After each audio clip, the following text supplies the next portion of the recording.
Hey guys, welcome back to the channel. This is a story about What If Deku Set Sail, a timeless voyage among pirates part 1. If you guys enjoy this What If and want to see part 2, comment down below and let me know before I start. Please do support for more awesome content. And leave a like and don't forget to subscribe to my channel and also share this video with your friends and check out the description in my playlist. So let's start the video. Come on, come on, come on, 𝗧𝗵𝗲 shouted as she dragged Izuku by his wrist. Can't this wait until after class? 𝗧𝗵𝗲 kicked down the doors of 𝗲𝗲𝗺 prep and kept running. Nope, it was supposed to be for your birthday, but I can't wait that long. Baby, now. As the school disappeared behind them, Izuku huffed and wheezed for breath. When he stumbled, 𝗧𝗵𝗲 yanked him forward. Oh, May, slow down. Nope, no time. 𝗧𝗵𝗲 came to a dead stop, with a sudden contemplative expression on her face. Izuku's momentum carried him forward until he fell onto his hands and knees. Actually, 𝗧𝗵𝗲 said, come to think of it, we've got all the time in the world. As 𝗧𝗵𝗲 cackled maniacally, Izuku took in her sweat and grease-stained shirt, her grimy hair, and the dark bags under her eyes. May, Izuku asked nervously, when was the last time you slept? I think it was a Tuesday. May, it's Monday. It won't be for long, she said in a sing-song voice. Izuku face-palmed. May, please take a shower and get some sleep. We can do whatever it is tomorrow. Nope, time waits for no man. 𝗧𝗵𝗲 latched onto his wrist before Izuku could react. She led him through a dilapidated stretch of the city until they came upon an old parking lot. Weeds sprouted in the cracks in the asphalt, and a pair of frogs lounged in a murky puddle. Nestled between an empty, rusted dumpster and a car on cinder blocks, its tires taken long ago, sat a boxy shape obscured by a white tablecloth. As Izuku hesitantly walked up to the obscured invention, 𝗧𝗵𝗲 bounced on her toes. Come on, hurry up. I want to see this baby in action. Izuku gave it a hesitant poke. It's not going to explode, is it? It'll be fine. I rode that baby all day and night and not once did it explode on me. I'd trust you more if you let me wear a blast suit first. But baby making with protection is so boring. Izuku sighed. Well, here goes. He slowly, carefully inched the tablecloth up, all the while leaning away. 𝗧𝗵𝗲 huffed and said, quit being a tease and strip already. You know, there's something weird about what you just said, but I can't put my finger on it. Nope, done waiting. 𝗧𝗵𝗲 yanked the cloth, unfurling a polished, gleaming DeLorean, every inch of it, from the bundles of wires running along the outside of the vehicle to the wheels and hubcaps, paid homage to a certain movie they had shared. Grinning despite the sudden bout of existential dread curdling the contents of Izuku's stomach, Izuku asked, it's a time machine. It's a DeLorean. 𝗧𝗵𝗲 slapped the top of the time-traveling car. This bad boy does some serious shit when it hits 88 miles an hour. Rolling his eyes, Izuku said, you built a DeLorean out of a time machine. 𝗧𝗵𝗲 glared at him. You said that backwards and you know it. Chuckling to himself, Izuku gingerly opened a door and peeked inside. Oh wow, it's got the display panel and everything. Yep, 𝗧𝗵𝗲 pointed at the glowing box perched between the front seats. And there's the flux capacitor. Wow, Izuku stroked the flux capacitor, 3 strings of lights covered by a glass panel, with awe and wonder in his eyes, before remembering that he had half his body inside something 𝗧𝗵𝗲 had made. He flinched back as if bitten. May, this is too dangerous. It'll be fine. 𝗧𝗵𝗲 scoffed. If traveling back in time would break anything, we would have already done it and already broken the thing. Since nothing is broken, everything is fine. That, Izuku said, slamming the door shut, or nothing broke because we did the sensible thing and didn't mess around with a time machine that could break the universe. As Izuku walked away, 𝗧𝗵𝗲 asked, do you really not want to meet All Might when he went to UA? Izuku threw open the passenger door and buckled himself in. Come on, we're wasting time. I think, we really do have all the time in the world. I know, right? Let's go. As 𝗧𝗵𝗲 revved up the DeLorean without buckling in, Izuku glanced between her haggard appearance and the open road before them. Oh, May, do we actually need to drive this thing? Of course. How else are we supposed to get up to 88 miles an hour? Izuku went white as a sheet. May, no. May floored the accelerator. May, yes. Tires squealed as 𝗧𝗵𝗲 wrenched the DeLorean out of the parking lot.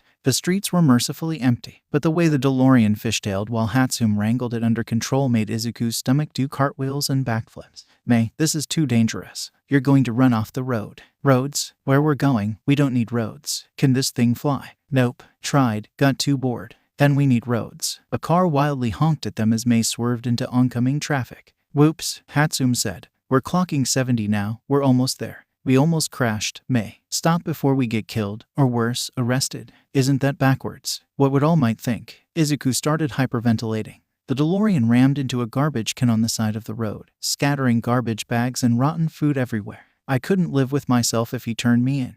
Would he even give me his autograph? Izuku, concentrate. We're making history here. Concentrate. You're the one that needs to. May, look out. A truck turned onto the road, too far out to pull back. 𝗵𝗃 looked down at the speedometer and grinned. I think we can make it. No, May, we'll hit that truck. Time to see some serious shit. May, please, I don't want to die like this. To boldly go where no man has gone before. Izuku covered his eyes. I didn't even get to shake All Might's hand. To infinity and a blinding corona of fire and electricity engulfed the DeLorean. As it tore at the boundaries of space and time, it slammed into the semi-truck. Space pinched itself around the point of contact between the two vehicles. Izuku felt as though his body was being stretched like putty, sucked into a straw, and kneaded by flaming, icy, thorny, merciless hands. Izuku blinked and shook his head as the world slowly came back into focus. When his brain finally started working, an endless landscape of rolling gray clouds stretched before him. The occasional flash of lightning lit the clouds from within, casting eerie shadows. Between the shrill whistling noise that came through the window and the stomach-lurching sensation of vertigo, Izuku quickly realized that they were falling.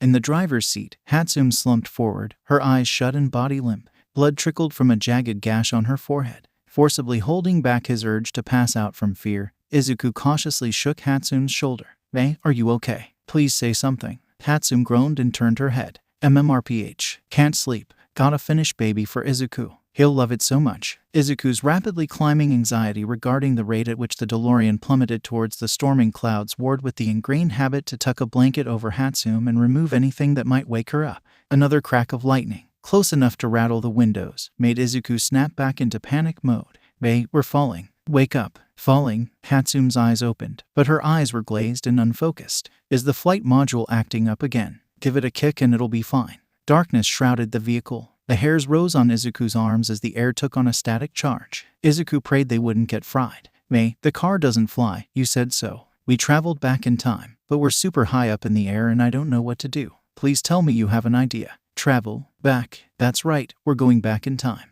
Are we at 88 yet? Serious shit. As quickly as they entered the clouds, they broke through. Darkness shrouded the world, but a single flash of lightning illuminated the landscape below, burning the image into Izuku's mind like a photograph. Roiling seas surrounded an island, the buildings all blurred together in an amorphous blob. But at the island's heart, a wooden gallows stood out in sharp relief, cast in sharp, shadowed lines by the lightning's glare. Though he could no longer see it, Izuku could feel the island steadily drawing closer. It felt only fitting to Izuku that they somehow managed to appear over a tiny island and completely miss an entire ocean of hypothetically survivable landings. May, please, do something. Anything. Too tired. Need to keep working. May's eyes closed. Izuku unbuckled his seatbelt and scrambled over her, desperate for any source of salvation. Buttons changed the time on the front, but there wasn't a switch he could see that started the time travel. He tried to remember what 𝗵𝗃 had done, only to realize he had his eyes closed at the time. He checked the speedometer. The needle stuck all the way at the end past 140. Another flash lit up this island. This time, it dwarfed the surrounding ocean, close enough to pick out individual buildings in the ring around the platform. Izuku leaned back, defeated, watching the storm-lit island rush towards the windshield. They were going to die because of him. He encouraged her to try it. He didn't stop her when she got too reckless, and now, when she needed him to save them both, he was powerless. Just a quirkless, useless Deku, like everyone said he was. Something snapped within Izuku. He shouted into the storm, please, please let me save her. I'll give anything. The platform lit up below him. As close to the ground as he was, Izuku could make out two people on the platform. First, the unholy amalgamation of a clown and a pirate, sword raised high over his head, staring in raw disbelief at the vehicle plummeting towards him. Second, a boy stuck in a stockade, no older than Izuku, in a red vest and a straw hat, grinning like a loon as the sword hung over his neck. Izuku flung himself over 𝗵𝗃, in a desperate attempt to shield her from the impact. Lightning engulfed the vehicle. The windshield shattered, and a body went flying head-first into the flux capacitor between the seats. Izuku flinched at the sight of the limp, silent body draped over him. Then, with a shudder and a sudden static rush, the world shifted. Wind howled through the broken windshield. Izuku cautiously opened his eyes and gently shifted the body off of him. Daylight and clear skies greeted him, without any clouds to obscure the landscape.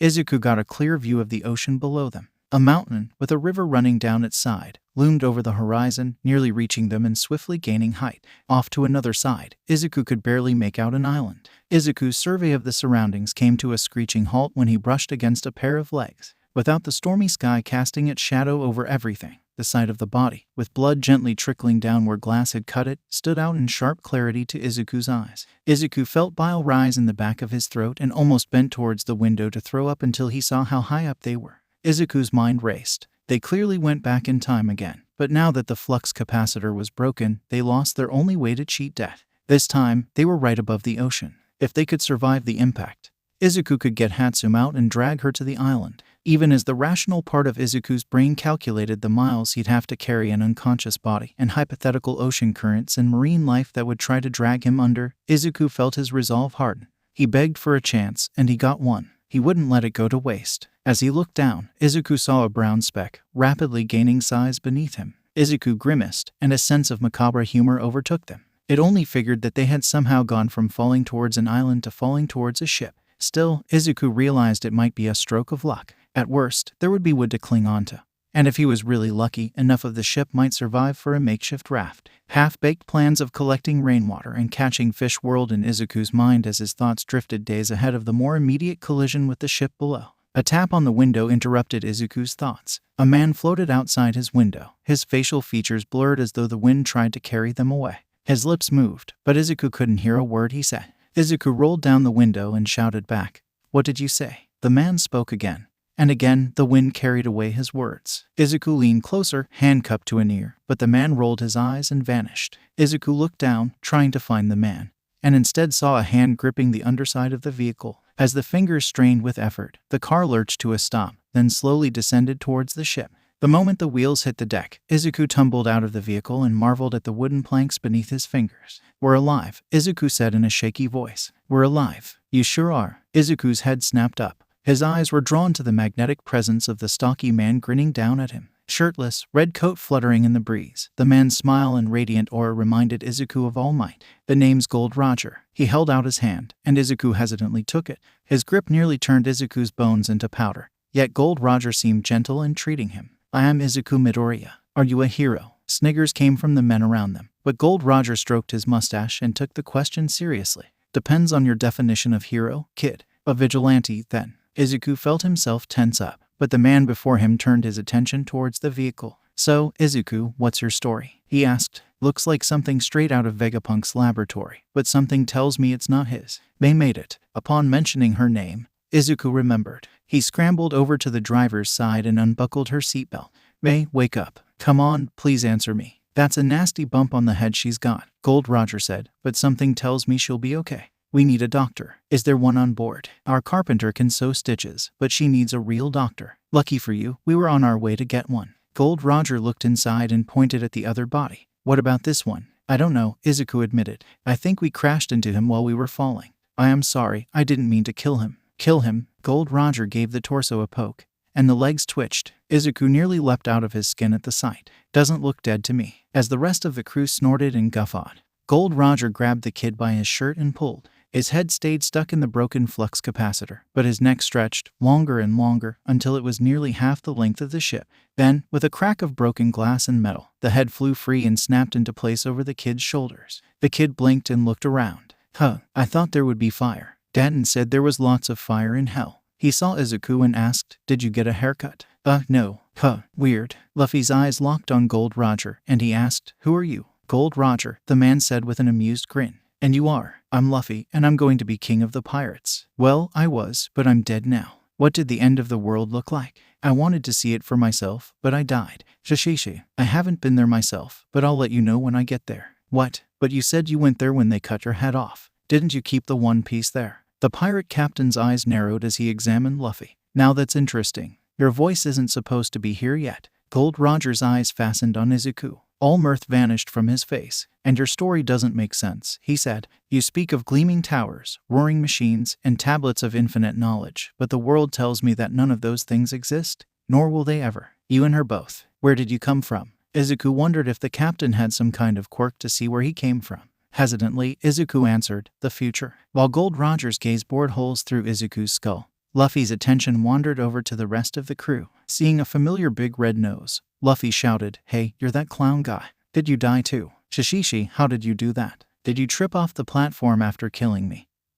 Or did the Marines get you?" The crowd parted, leaving Buggy out in the open. What the hell are you talking about?" Luffy looked closer by stretching out his neck. Buggy backed away until he hit the railing. Scratching his head, Luffy said, "You look different. Did you get a haircut?" "Don't be ridiculous. I've never seen you before in my life." The red-haired kid standing next to Buggy elbowed him in the ribs. "Hard to mistake you for anybody else. What with that giant nose of yours?" Buggy's face turned as crimson as his nose. "Did you just make fun of my nose? I'll gut you for that." As the young man laughed off Buggy's half-hearted attempts to pummel him to death, Luffy peered closer at him. A huge smile split his face, and the rest of his body rocketed forward, meeting up with his head and nearly knocking them both into the sea. "Shanks," Luffy shouted, "you said I wouldn't see you again until I got strong enough to fight you. Does that mean I'm strong enough? I beat up a lot of people, like that one shark guy who was really mean. And, hey Shanks, your arm's back." Shanks blinked in confusion at him. "My arm? I've always had it." "Really? And here I thought that Sea King ate it."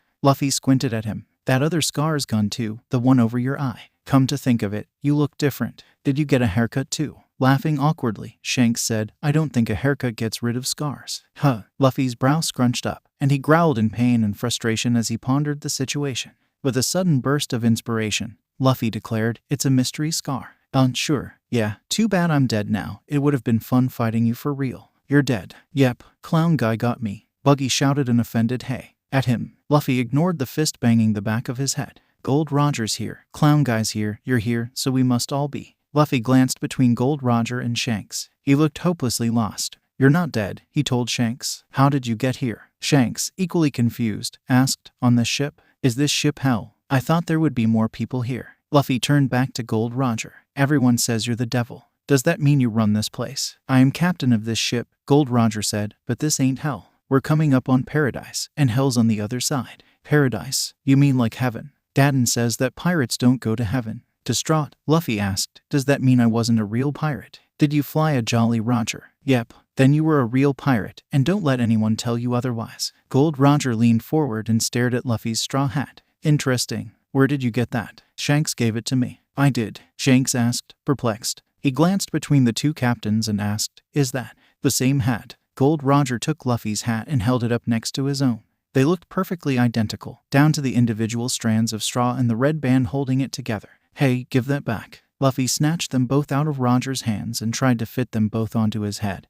But the precarious stack of hats refused to stay in place. Gold Roger guffawed and took one back. "Shanks gave it to you, you say? You must be something special if he gave it to you." For once, Luffy turned somber and held the hat in his hands. "I was supposed to give it back to him. Once I got stronger. I guess I never will." "Oh, I wouldn't say that." Gold Roger had a mirthful gleam in his eyes. "You're not dead, Luffy. You're in the past." Luffy tilted his head to one side. "The past? Of course I'm in there. I did a bunch of stuff, and that's the past. And you're doing all that past stuff now." "No, I'm not. All that past stuff already happened. And it's happening again, with you in it." Gold Roger grunted in irritation. "Geez, how do I explain this?" Silvers Rayleigh, a gruff man with salt and pepper hair, patted Gold Roger's shoulder. "I got this, Captain." He cleared his throat and pointed at the DeLorean. "Mystery box." "Ooh," Luffy nodded and said, with an air of absolute certainty, "It's a mystery box." Gold Roger gave his first mate an irritated scowl. "Really, Rayleigh?" Rayleigh smirked back. "I dealt with you long enough to understand how idiots work." Izuku, having clumsily bandaged Mei's head during this exchange, finally found the courage to speak again. "So, about that doctor. How soon can we get there?" "In just a bit," Roger answered. "Of course, you'd be stuck with us for a while. If you'd like, we could take you to Logtown. Though we wouldn't be able to help you with the doctor." Izuku looked down at Mei. On one hand, the thought of spending another moment in the dubious company aboard the ship made his skin crawl. However, a lack of funds and Mei's pale, blood-stained visage made up his mind. "I'll stay." "Good. It's a bit too late to turn around anyways. We're already caught in the current." "The current?" Izuku peered over the railing and noticed the water lapping at the hull. Looking further forward, the water churned in white frothy waves, and beyond that, the water went up, and up, and up. "What is that?" Izuku asked, breathless at the sight of water running straight up the mountainside. "Reverse mountain," Gold Roger declared. First time, Izuku stared numbly at the geological impossibility before him. Had a quirk made it? Why? And why were they sailing up a mountain? Did the doctor live up there? So many questions raced in Izuku's mind that he didn't even notice the crew hustling around him. One gave him a hearty slap on the back and said, "Don't just sit there, Beanpole. Hold tight to something." Izuku frantically searched for something to cling to. As he made a mad dash for the mast, the ship hit the ascending rush of water and tilted. Izuku went sprawling onto the deck and smashed his nose. Hissing in pain, Izuku rolled and searched for 𝗧𝗵𝗲. She had slid towards the side of the ship, and the sudden jolt startled her awake. Drowsily, 𝗧𝗵𝗲 pulled herself up the railing and leaned over it. Eyes widening in horror, Izuku scrambled towards her. He was too late. The ship hit a boulder and lurched. 𝗧𝗵𝗲 flipped over the railing and tumbled into the water below. Izuku screamed and dove in after her. Water slammed into him from all sides as it hoisted him after the ship. Salty brine flooded his nostrils and stung the back of Izuku's throat. A stray fish caught in the violent water slapped Izuku across the cheek, and a submerged wooden beam, splintered and wedged between two rocks, scraped Izuku's leg as he drifted past. Gasping for air and flailing wildly, Izuku hunted for 𝗧𝗵𝗲. He saw pink locks of hair floating and swam for it. The current whipped them both around like ragdolls, but just as Izuku felt the strength leaving his arms, the waters shoved them both together. Izuku clamped on and pulled her onto his chest, keeping her head above water even as his eyes sunk below the surface. "Just hang on, May," he shouted with his last breath. "I'll protect you, I promise." Izuku searched for the ship, but with all the salty spray in his eyes, he could barely make out the dull gray shapes whipping past him at alarming speeds. With his free hand, Izuku rubbed as much water out of his eyes as he could. He opened them in time to see a stretch of sharp, jagged rocks with white froths of water dancing over them. A skeleton, ribcage shattered against the rocks, clung to the nearest rock ahead of them. Izuku grimaced and turned his back to the rocks. As he braced for impact, he felt a hand grab him by the collar. Izuku grabbed onto May for dear life as the hand pulled him out of the water. Izuku wheezed and rasped for breath with the shirt's collar tightening like a noose around his throat. Spots flashed in his vision and his fingers stung painfully. Just as he felt May slipping from his fingers, he flopped against a wooden deck. Izuku coughed up seawater and shakily sat up. Luffy peered down at him. "Shishishi, what did you go swimming for? The current's way too strong for that." Izuku, mind hazy, simply pointed at May and said, "She fell in." From behind him, 𝗏𝗏 said, "And you jumped in without a second thought. You got guts, kid." Other members of the pirate crew grinned, slapped him on the back, and told him he was a real pirate. Someone shoved a wooden flagon into his hands, and Izuku drank it on impulse. He coughed as the taste of strong, malty beer flooded his mouth, and the crew howled with laughter. "Got your legs back under you yet?" 𝗏𝗏 asked from the prow of the ship. "Come on up and see this." Izuku stood up and saw a vast stretch of ocean, lit up by brilliant rays of sunshine, and for a moment, he felt wonder and awe tugging at his heart. "Where are we?" Izuku asked. 𝗏𝗏 grinned. "Welcome to paradise, kid. Beautiful, ain't it?" He raised a flagon of his own to a toast and said, "Here's to hoping you can handle it." The first thing Izuku felt as he drifted on the edge of consciousness was the rocking. His sleep-addled brain first thought it an earthquake and dredged up muddled plans to hide under his desk. As the rocking continued and Izuku's brain shook off some of its sluggishness, Izuku realized that the rocking was too rhythmic and too persistent, lacking context to understand the strange phenomenon. Izuku's brain decided to shelve it for fully awake Izuku to deal with.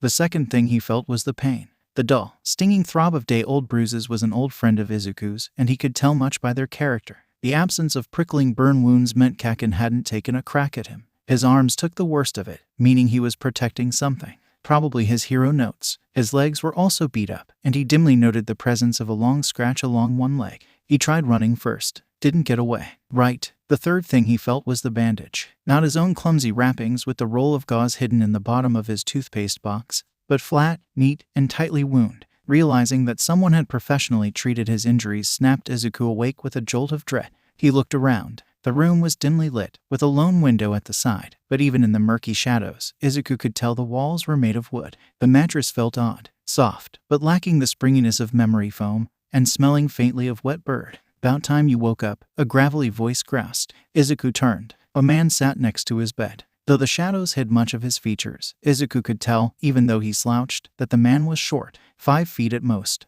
"Who are you?" Izuku asked. "Crocus. As of now, I'm the ship's doctor." The word ship bounced around Izuku's brain like a loose pebble. It struck a memory and started an avalanche. An ocean view from atop a mountain, drowning in the current. The smooth, grainy texture of wood against his palms. The crack of lightning engulfing the DeLorean. A swirling vortex of thunderclouds. The headlights of the oncoming truck. The DeLorean. May. Izuku bolted up, and his head swam. Crocus irritably swatted him back down with one arm. "Take it slow, lad. There's a good chance you got concussed like your friend." "May, where is she? Is she okay?" Crocus leaned back, giving Izuku a clear view of the other bed. A clean bandage wrapped around her head. Izuku tried to get up again, but the doctor shoved him into the pillow. "Rest. She'll be fine. Now, you wait right there while I get you breakfast." Breakfast was a crumbly biscuit drowning in gravy, a slab of bacon thick enough to club someone with, and a handful of plump orange berries Izuku didn't recognize. Yet, the first morsel awakened a ravenous hunger in his gut, and he licked every morsel off his fingers. Tried to tell the captain that it'd be best to give you gruel, but Roger looked at me like I was nuts. Crocus mumbled as he rummaged through a cabinet.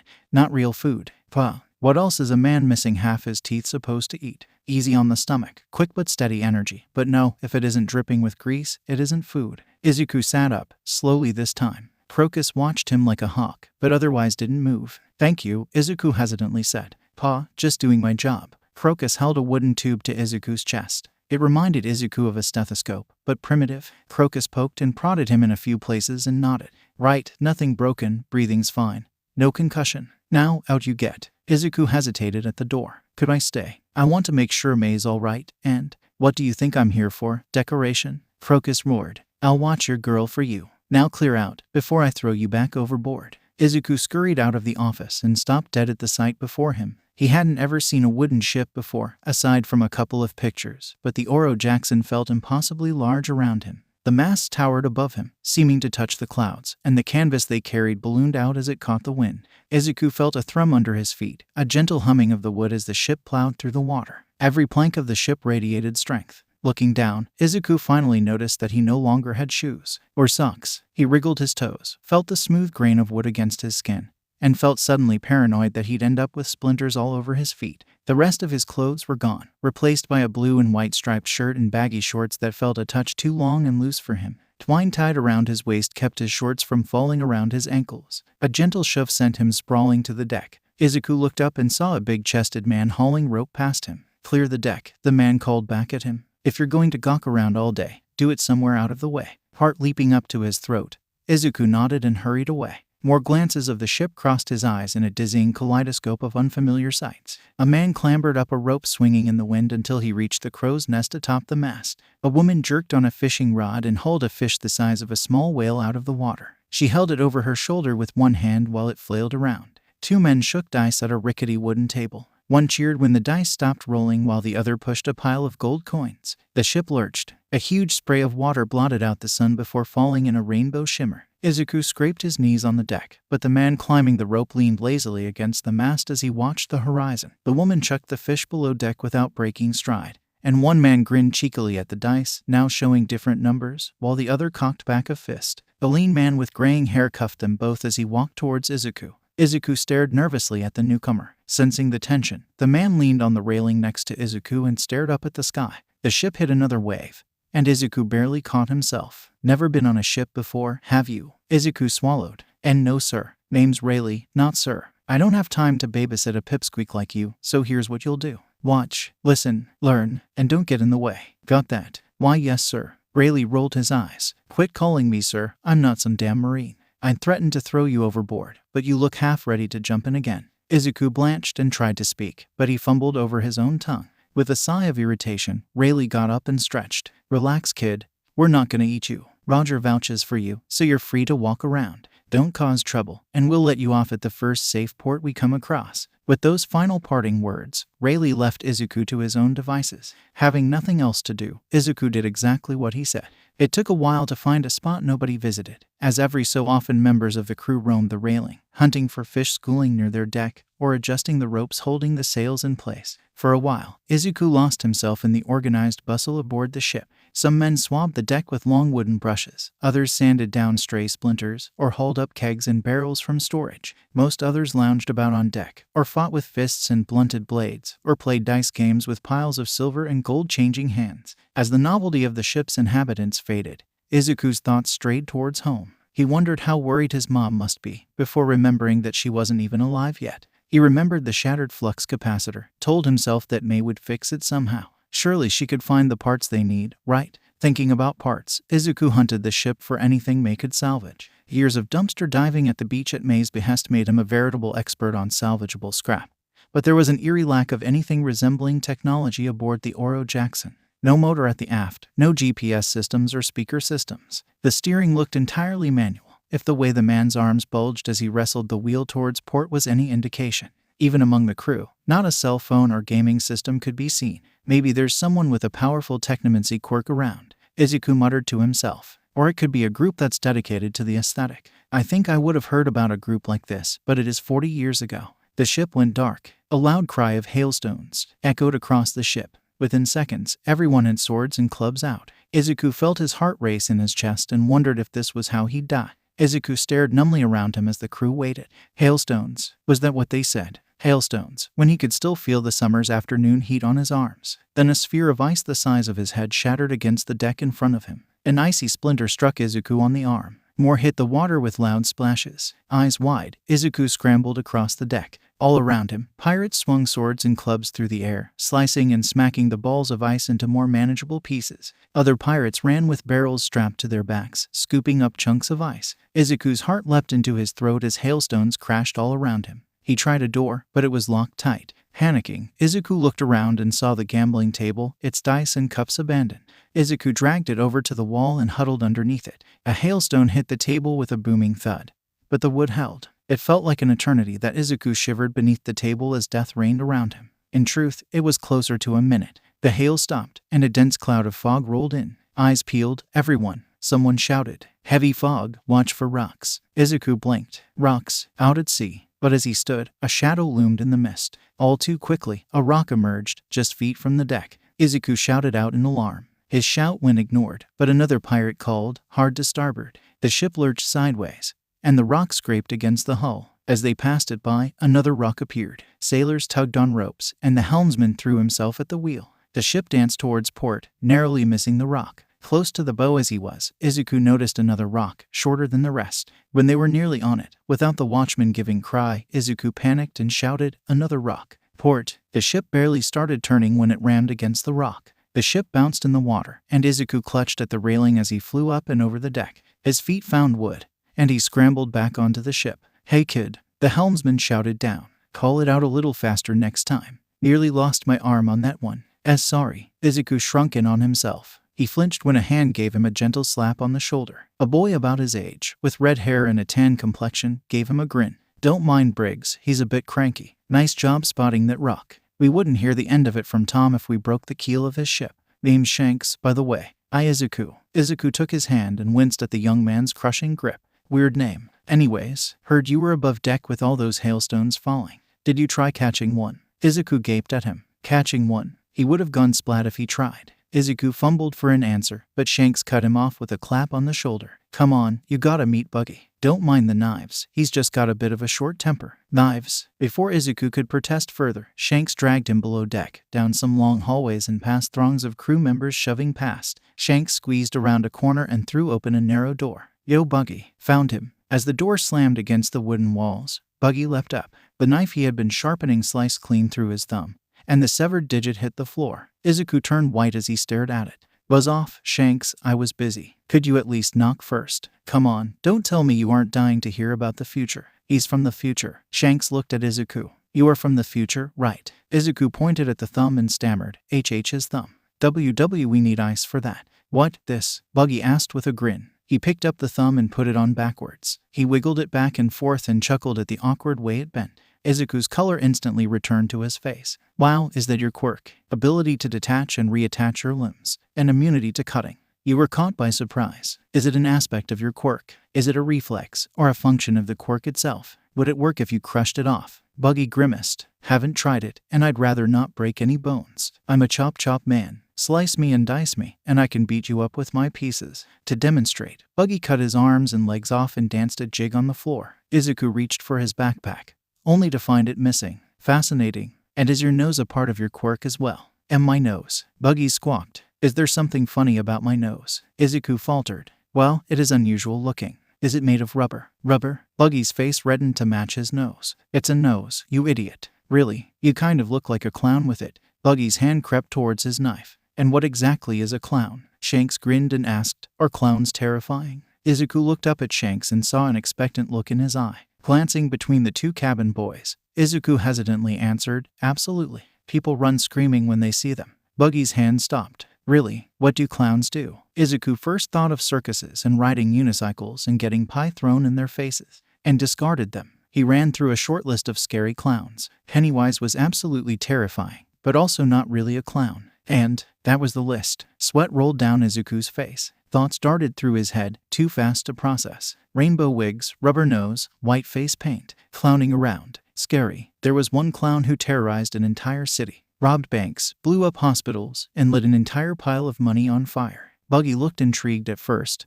then disgusted. Burn money? Who the hell would do that? Someone crazy. Anyways, there was this one guy that tried to threaten him. He took a pencil, set it on the table, and asked if anyone wanted to see it disappear. Buggy, skeptically, said, "And that's supposed to be scary." Izuku gave him a nervous, forced smile. He made it disappear in the guy's eyeball. Slam, and then he went ta-da. Buggy guffawed. "That's hilarious. What else did he do?" Izuku quickly ran out of Dark Knight scenes to rehash, and the rest was a confused jumble of Pennywise and regular circus clowns. Halfway through the explanation, Buggy brought out parchment and wrote down everything he said.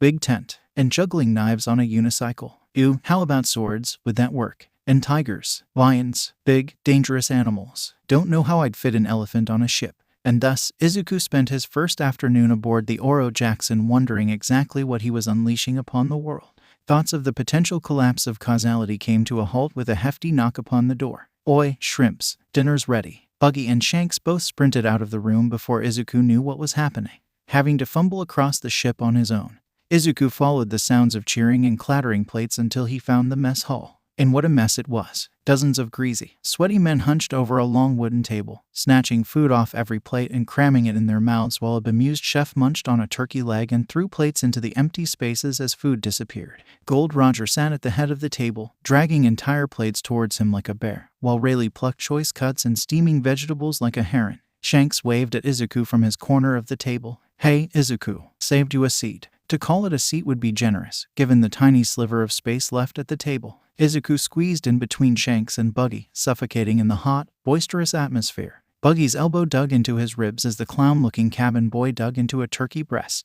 Shanks, mouth full of meat and potatoes, gestured towards the plate and said through his half-chewed food, "Help yourself." Izuku watched the flurry of hands and food and felt like an elderly man trying to cross a busy intersection. Everything flew too fast for him to process. He reached for a plate in front of him, and a rubbery hand darted halfway across the room and snatched it. A plate piled high with tuna steaks appeared, and like locusts, entire swarms of silverware descended and devoured them. All at once, the eating stopped. Pirates sauntered away, belching and patting distended bellies, while a few went around collecting dirty plates. Izuku eyed the chicken bones with strips of meat hanging from them, but he had no appetite after that display of gluttony. Glumly, Izuku stood and followed Shanks out of the mess hall. Or rather, he tried to. After a turn in a hallway, Izuku got lost and ventured back above deck to escape the claustrophobic network inside the hull. The sun dipped towards the horizon, casting the ocean in a glittering orange hue, and for a moment, Izuku basked in the sight.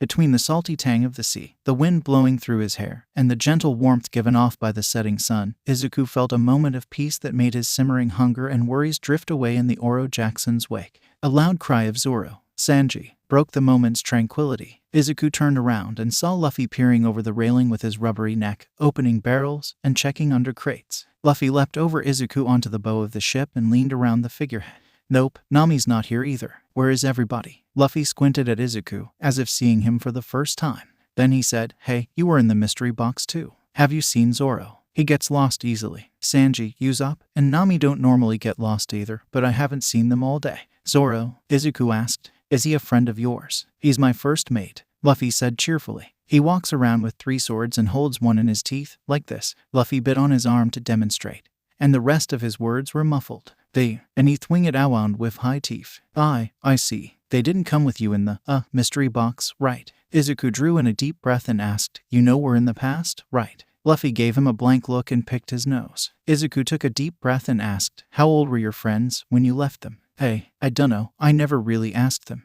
I don't know their birthdays either." With a look of horror, Luffy asked, "Did we miss all their birthdays?" "I never got to eat their cake." "Are they about your age?" Luffy hemmed and hawed before saying, "Yeah, why? And how old are you?" Luffy proudly pointed to himself and said, "Just turned 17. And now I got to sail out and find my brother." Izuku frowned at that tidbit. Had the legal age for adulthood really been 17 40 years ago? Brushing the thought off, Izuku said, "We're 20 years in the past. What that means is, 3 years from now, you're going to be born." Judging by the glazed look in Luffy's eyes, Izuku knew he was fast losing him. Abandoning tact, Izuku said, "Your friends aren't anywhere. They don't even exist yet. If we don't get the time machine working again, You would have to wait 20 years before you ever see them again. Got it. Then I'll just wait 20 years. Izuku stared at Luffy's cheerful grin in shock. Do you have any idea how long that is? Very long. Luffy's face lost its levity. Longer than I've been alive. But I know they'll be waiting for me no matter how long it takes. Izuku tried to wrap his head around Luffy's logic. You'll be 20 years older when you see them. So, I'll still be me. And they'll still be the same age. You'll be older than all of them. Twice as old. Luffy's brow scrunched up again. How the heck does that work? I've never seen anybody not get old. Izuku, finally abandoning attempts to explain time travel, thought about his own situation. He and May made 2 jumps back. 40 years. He would see his mother again, but he'd be older than her. He'd have gray hair and wrinkles. No longer distracted by the new sights, dangerous weather, and the crewmates, Izuku felt the reality of his situation crushing him. Back in time 40 years. No money, his phone had vanished beneath the waves, May was in a coma, and the DeLorean had a hole through its flux capacitor. His head was swimming even as he took frantic gulps of air. His hands shook, and sweat ran by the bucketful down his chest and back. As his vision blurred, Izuku whispered, I'm stuck here. I'm never going back home. While Izuku had his panic attack, Luffy leaned forward, his face an inch away without the other realizing it. Frowning and humming to himself, as if endeavoring to solve a convoluted puzzle, Luffy raised one finger and flicked it against Izuku's forehead. Izuku nearly flew over the railing. Oh, what was that for? You remind me of 𝗵𝘃𝗲, another friend. He didn't want to be a pirate, though. Wanted to be a marine. Luffy made a disgusted face. He was stuck with some ugly pirate lady until I beat her up. Izuku paused, unsure what to make of Luffy's story. He nervously gathered himself and said, There's nothing that I can do. Kobe said the same thing. Until he didn't. And now he's a marine. I think I kinda left after that part. With a quick laugh, Luffy walked off. As the sun set over the waves and the Oro Jackson sailed for the next island, Izuku asked, Is there really something I can do? Izuku never thought of himself as a miserable person. Sure, his hopes and dreams had been crushed into fine powder, immolated, and pissed on at the ripe age of 4 by his quirkless genetics. His classmates and even a few teachers regularly mocked him for his condition, and people he never knew gave him pitying or hostile looks the moment they realized he couldn't shoot fireballs out of his pinkies. But he still had May and her inventions, his mom, and his hero notes. But now, May was still unconscious, his mother was in elementary school, and his hero notes were more water than paper at this point.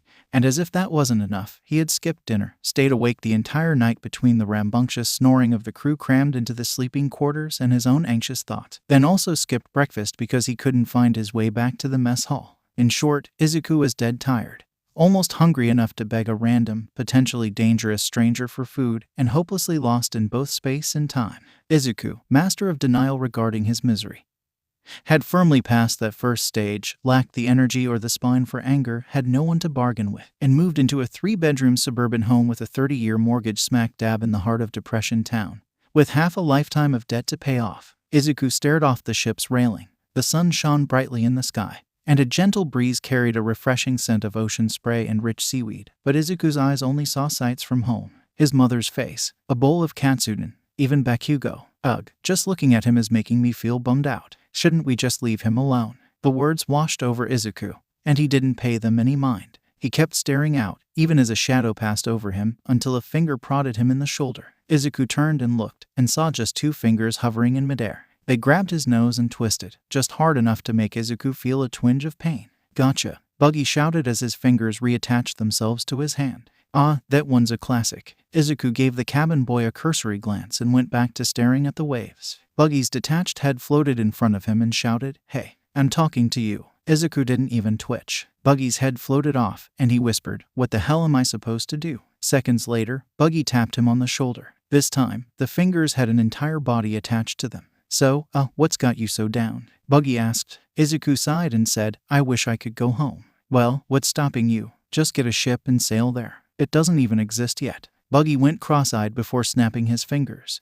Right, you came from the future. Have you tried stabbing someone? That always makes me feel better. At Izuku's terrified expression, Buggy panicked and added, I'd let you borrow one of my knives, just don't get too much blood on it, okay? Izuku stood as petrified as a statue. After a few silent seconds, Buggy gave him a puzzled frown and poked him on the forehead. Izuku was halfway over the railing before 2 sets of hands pulled him back up. Easy, Buggy, Shanks said. Crocus will use your head for a bedpan if you toss him in a second time. What did I do? Buggy complained. I barely even touched him. Why don't we try this again? Okay. Shanks grabbed Izuku by the shoulders and moved him away from the railing. Sorry about that. I sent Buggy over first because I thought it would be funny. And it was. Fuck you, Shanks. Out in the open, with all the crew to see. At least buy me dinner first. The few pirates in earshot roared with laughter, while both Buggy and Izuku turned as red as the clown cabin boy's nose. Anyways, Shanks said, you're trying to get home, right? Where are you from? 𝗵𝗃. I've never heard of that island. Well, what's it like? How big is your village? Izuku found himself describing his hometown. As he described concrete roads and buildings hundreds of feet high, both sides became more and more confused. Now I know you're making things up. Buggy shouted. Ships that can fly in the air. Why not? Shanks retorted. We know sky islands are a thing. Why wouldn't someone make a ship that can fly? Bet you could fly over the Red Line, or even the Comm Belt. That's just crazy talk. It's one thing to code a ship and have it float up, but to actually sail, you'd be blown wherever the wind took you. Shanks laughed and said, wouldn't that be amazing? Buggy fumbled for an answer, but was saved from responding by Izuku's grumbling stomach. Shanks looked Izuku over and asked, did you get breakfast? Izuku timidly shook his head. Shanks dug into the back pocket of his shorts and pulled out a lumpy biscuit. Here, I'll just filch another one from the pantry. Izuku warily examined the dubious pastry, but his stomach vetoed his brain. He took a cautious nibble of the tacky, dry biscuit. It made his mouth sore by simply chewing on it, and it had less flavor than a saltine cracker, but he greedily ate the whole thing. There, feel better? Shanks asked. I find food always helps. I guess so.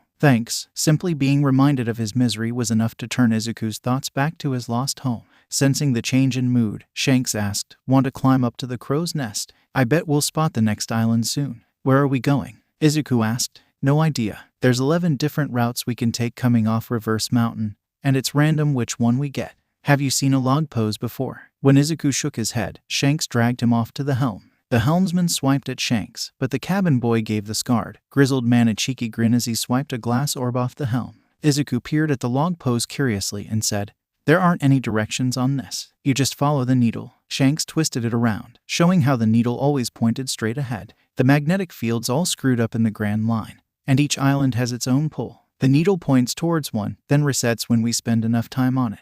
The only other way to find an island is to use an eternal pose, which always points towards a specific island.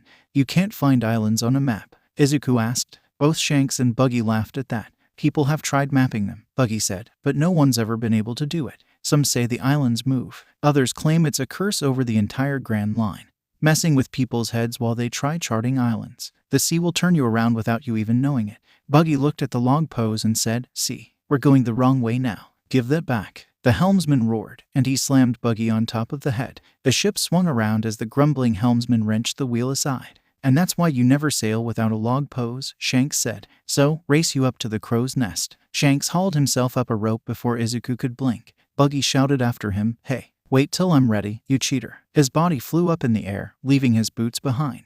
Izuku stared up at the two of them as they flew up the ship's mast, then examined the mast. Rungs were cut into the side, and Izuku slowly climbed his way up them. His arms were burning and he had blisters forming on his palms by the time he made it to the top. Well, looks like you beat Buggy up here. What? No, he didn't. I was up here first, you liar. The wind nearly blew their words away. It blew so strongly against the sails. The rocking of the ship, just a subtle shifting under his feet at deck level, felt far stronger in the tiny platform atop the mast. Izuku clung to the side until his knuckles turned white. Your feet are still on the deck, Shanks pointed out. That means even the landlubber beat you up here. Up yours, Shanks. Most of me is up here. That's got to count for something. Izuku looked down and saw Buggy's disembodied feet angrily stamping on the deck. Izuku asked, can't you carry your own feet? I've tried, Buggy grumbled. It's like trying to lift yourself up in a bucket. No matter how hard I pull, I can't get my feet in the air. Izuku leaned over the side of the crow's nest. Ah, so your body's mass resides in your feet, while the individual pieces have zero mass, but then how do they move? And wouldn't the wind blow them around? Actually, since they have zero mass, they wouldn't accelerate when force is applied.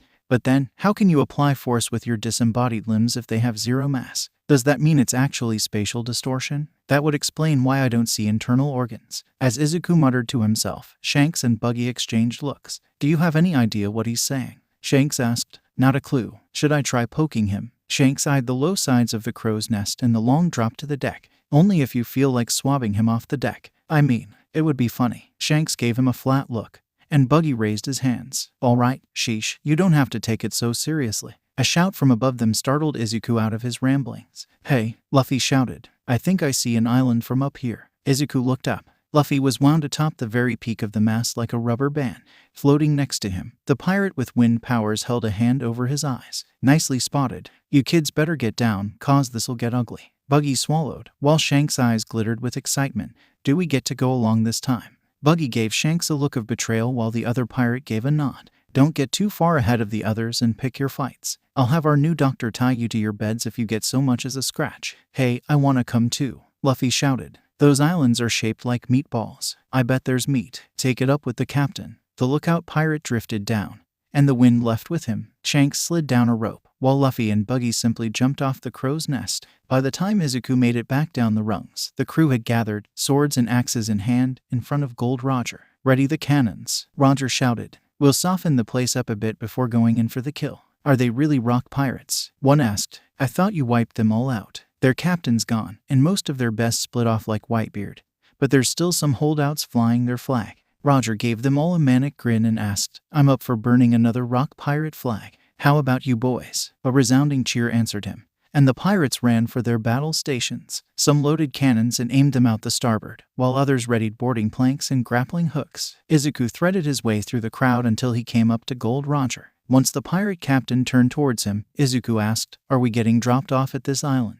Gold Roger guffawed and said, Here, I'm not that heartless. Whiskey Peaks is an old pirate haven. You'd be lucky to make it off that rock with your friend. Besides, she's not even awake yet. Izuku peered out towards that island. So, those pirates, are they villains? Yes. Roger had a grave look on his face. Any chance you've heard of the rock pirates in your future? Nope. Good. Gold Roger drew his sword and smiled at the distant islands. Why don't you stay with your friend? You can help keep her safe while we take care of these assholes. Izuku nodded gratefully and ran for the only room he could consistently find on the ship. Crocus nearly shoved him out of the room, but the doctor tisked and sat back down when Izuku explained.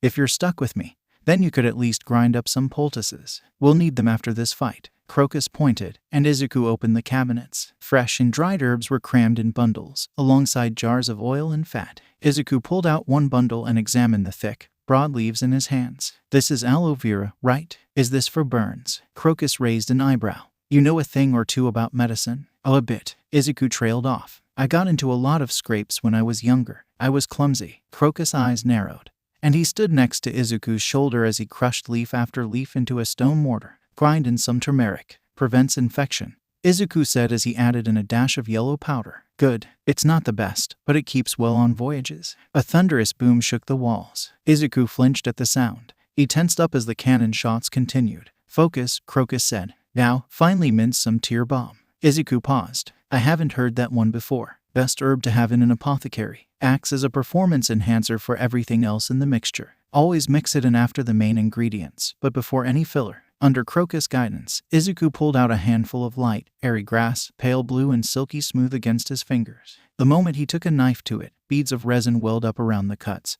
and the grass seemed to shrink in on itself. Quickly now, Crocus said hurriedly. Don't let it disappear on you. Izuku made some hasty cuts, and the 𝗃𝗵𝗃 practically melted. The resin left behind formed a soft, gelatinous blob on the counter that jiggled at the slightest touch. Always make sure your hands are clean when handling 𝗃𝗵𝗃, Crocus warned. It enhances everything, including contaminants. You could poison someone with a pinch of iron powder if you're not careful. Izuku scooped the gel into the mortar and mashed it gently into the aloe vera. A potent whiff of turmeric drifted from the pestle once he stopped. Wait until the gel loses its luster, then mix in some tallow. We'll coat bandages in it once they get back. After 2 minutes, the shiny patches of the paste lost their luster. Izuku opened a jar and mixed it in. Won't adding fat make the paste weaker? Izuku asked. It does. That's why we use 𝗃𝗵𝗃 first. Crocus brought out a fresh jar, and Izuku carefully pushed the cream inside. Another cabinet held wound strips of linen, and while they weren't as stringy and tough as gauze, Izuku fell into the familiar habit of cutting out bandages. You know, Crocus said, you'd make a half-decent doctor if you put your mind to it.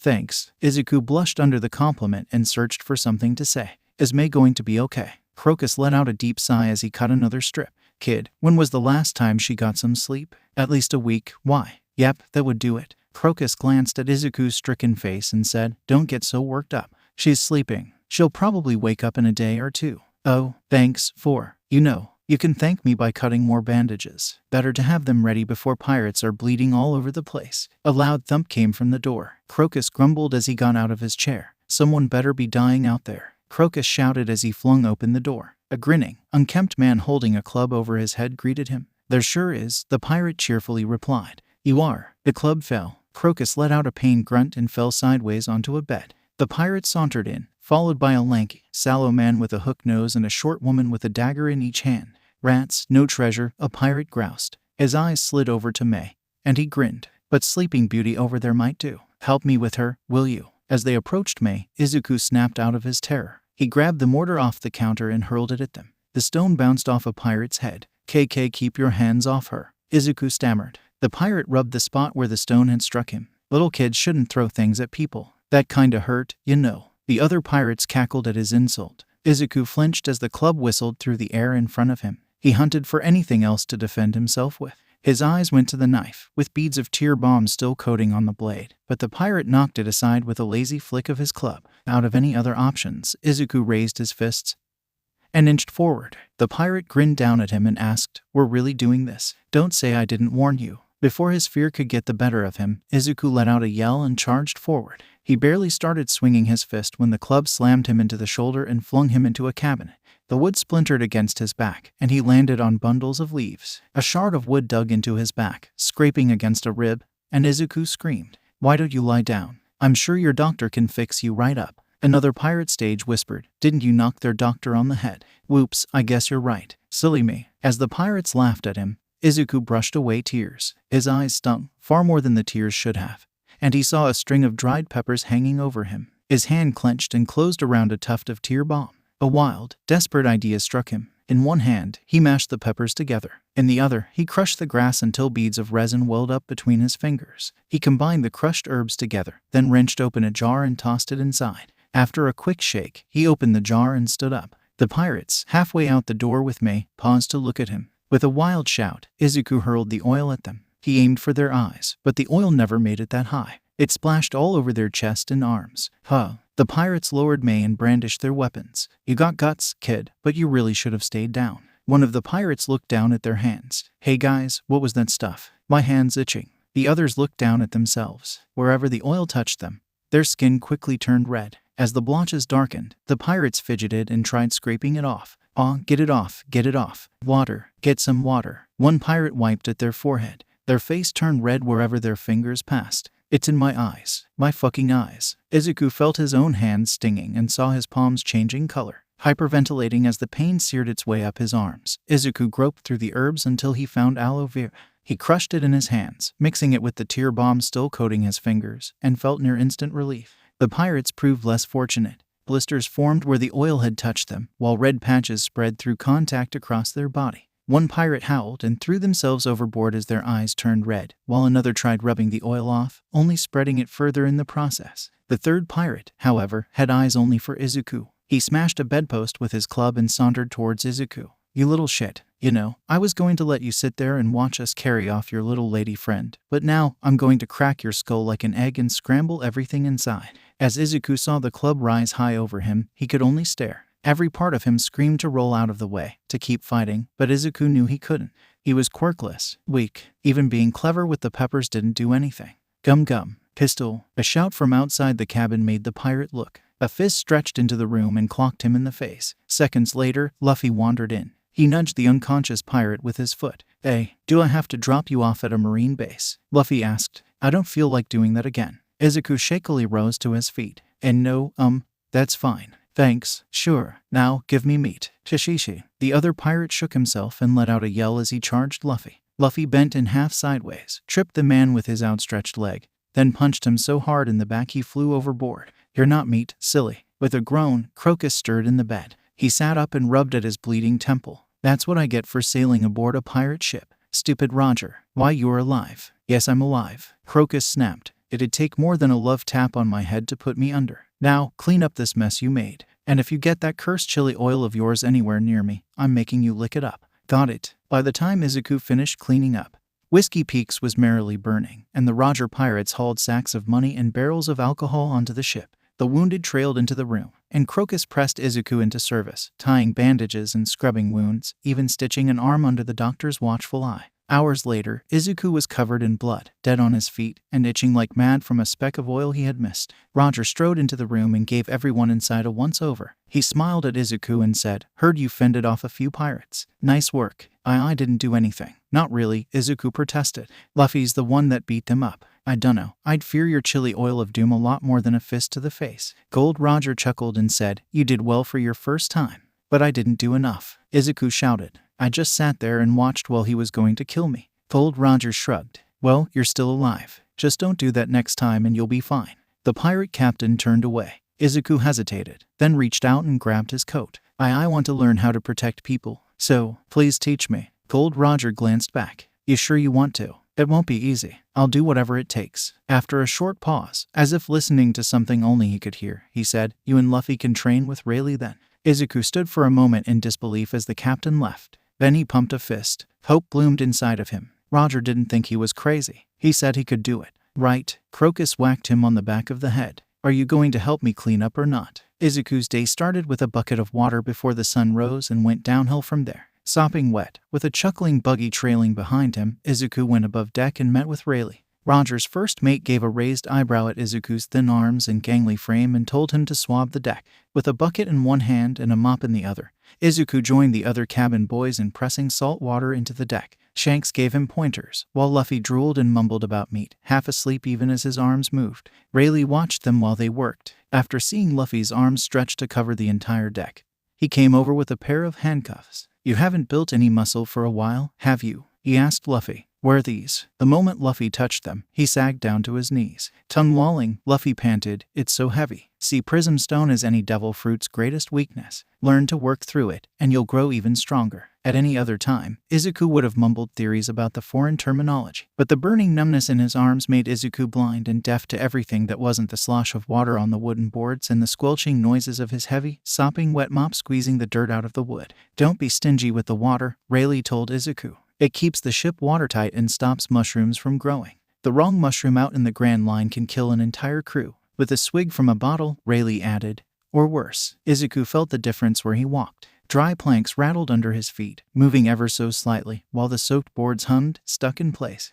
This is boring." Luffy roared and kicked his bucket. It landed on Buggy's head, and the cabin boy tried to stab him. "When are we going to fight?" Rayleigh cuffed him on the back of the head. "Doesn't matter how well you can fight if you fall over after 5 minutes. Now keep scrubbing. Give me any more lip, and I'll make you swab with your feet." "Ooh, that sounds fun." Luffy did a handstand and grabbed the mop with his toes. After a few minutes, Luffy collapsed on his back, panting and exhausted. "Ugh, everything hurts." Lying down next to his fellow time traveler, Izuku had to agree. Getting beat up by Bakugo hurt, but the muscle-burning exhaustion in every fiber of his body transcended any pain he had ever known before. A shadow loomed over them. Izuku gulped as he looked up at Rayleigh's bemused face. "It's not nap time yet, little shrimps. Or are you giving up already?" The thought of giving up crossed his mind. It's not like cleaning ships or hauling barrels would give him a quirk. As he lay there, staring up at Rayleigh, he remembered the pirate with a club, remembered nearly dying, remembered watching as they carried May out the door. Gritting his teeth, Izuku swung onto shaking feet and stood trembling before the first mate.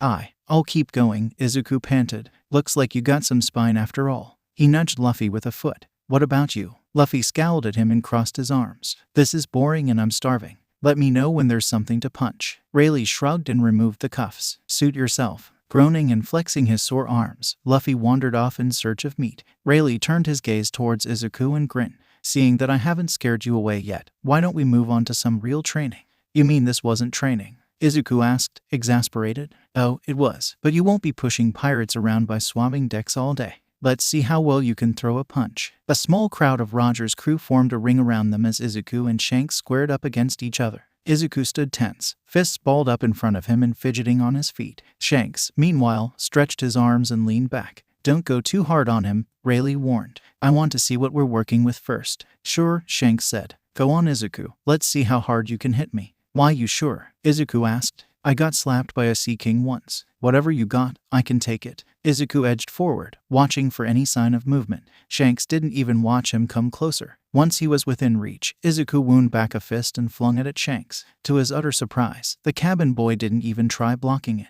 Izuku's wrist throbbed from the impact, and Izuku backed away hissing in pain. "Hey," Shanks said, rubbing his cheek. "I'd give that one a 4. A 4. One pirate bellowed. I've seen feathers hit harder than that. A 4 for effort, Shanks added. He threw his weight into it. Lad's 90 pounds soaking wet. Not much weight to throw around. PFFT, I could have dodged that in my sleep. Izuku felt his cheeks flush as the crowd threw more insults at him. Rayleigh shook his head and said, "You've never punched someone before, have you?" "And no, sir," Izuku stammered. Rayleigh rolled his eyes. "Kids these days. Well, I guess you're from the future, so this generation gets a pass. You telegraphed that punch too much, and you hurt your wrist by angling it. Punches need to be a short, quick snap, like this." Rayleigh's fist blurred an inch from his face. Izuku yelped, stumbled back, and fell on his ass, to the laughter and jeering of the crew. Blushing, Izuku leapt back to his feet and copied the punch. "Better. Now, let's see what happens if Shanks tries dodging." Izuku stepped forward more boldly this time. He threw a feint, and Shanks didn't even blink at it.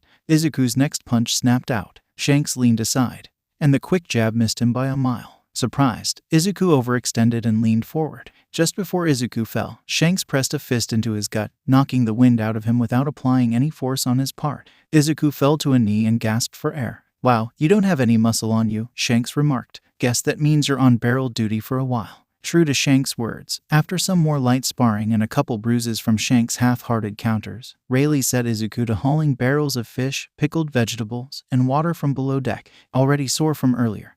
Izuku felt as though his arms would explode every time he hefted a barrel over his shoulder. Sweat matted his hair, and his shirt was drenched by the time the chef told him to grab a seat for dinner. After a whole day without eating, Izuku's stomach howled at the first whiff of roasted fish. But once again, Izuku found himself stymied by the speed and violence with which the pirates ate. He watched, helpless, as food arrived and disappeared before his chopsticks could even come close to the tiniest morsel. Izuku's hands shook as he watched food vanish before his eyes. Drool dribbled down his chin, and his thoughts slipped away until all that remained was the maddening hunger driving a stake through his gut. Izuku dropped his chopsticks. His hand darted at the nearest pile of food like a python and grabbed a handful of meat. He swallowed. His eyes went wide as the food lodged in his throat. As he panicked and clawed at the table, Shanks gave him a hearty slap on the back. 2 chicken wings clattered onto his plate. When Izuku went to eat them more slowly, rubbery hands snatched them up. Luffy swallowed them, bones and all. Put off by the near-death experience, dinner came and went before Izuku could work up the courage to seize another morsel. Izuku groaned as he rose from his chair,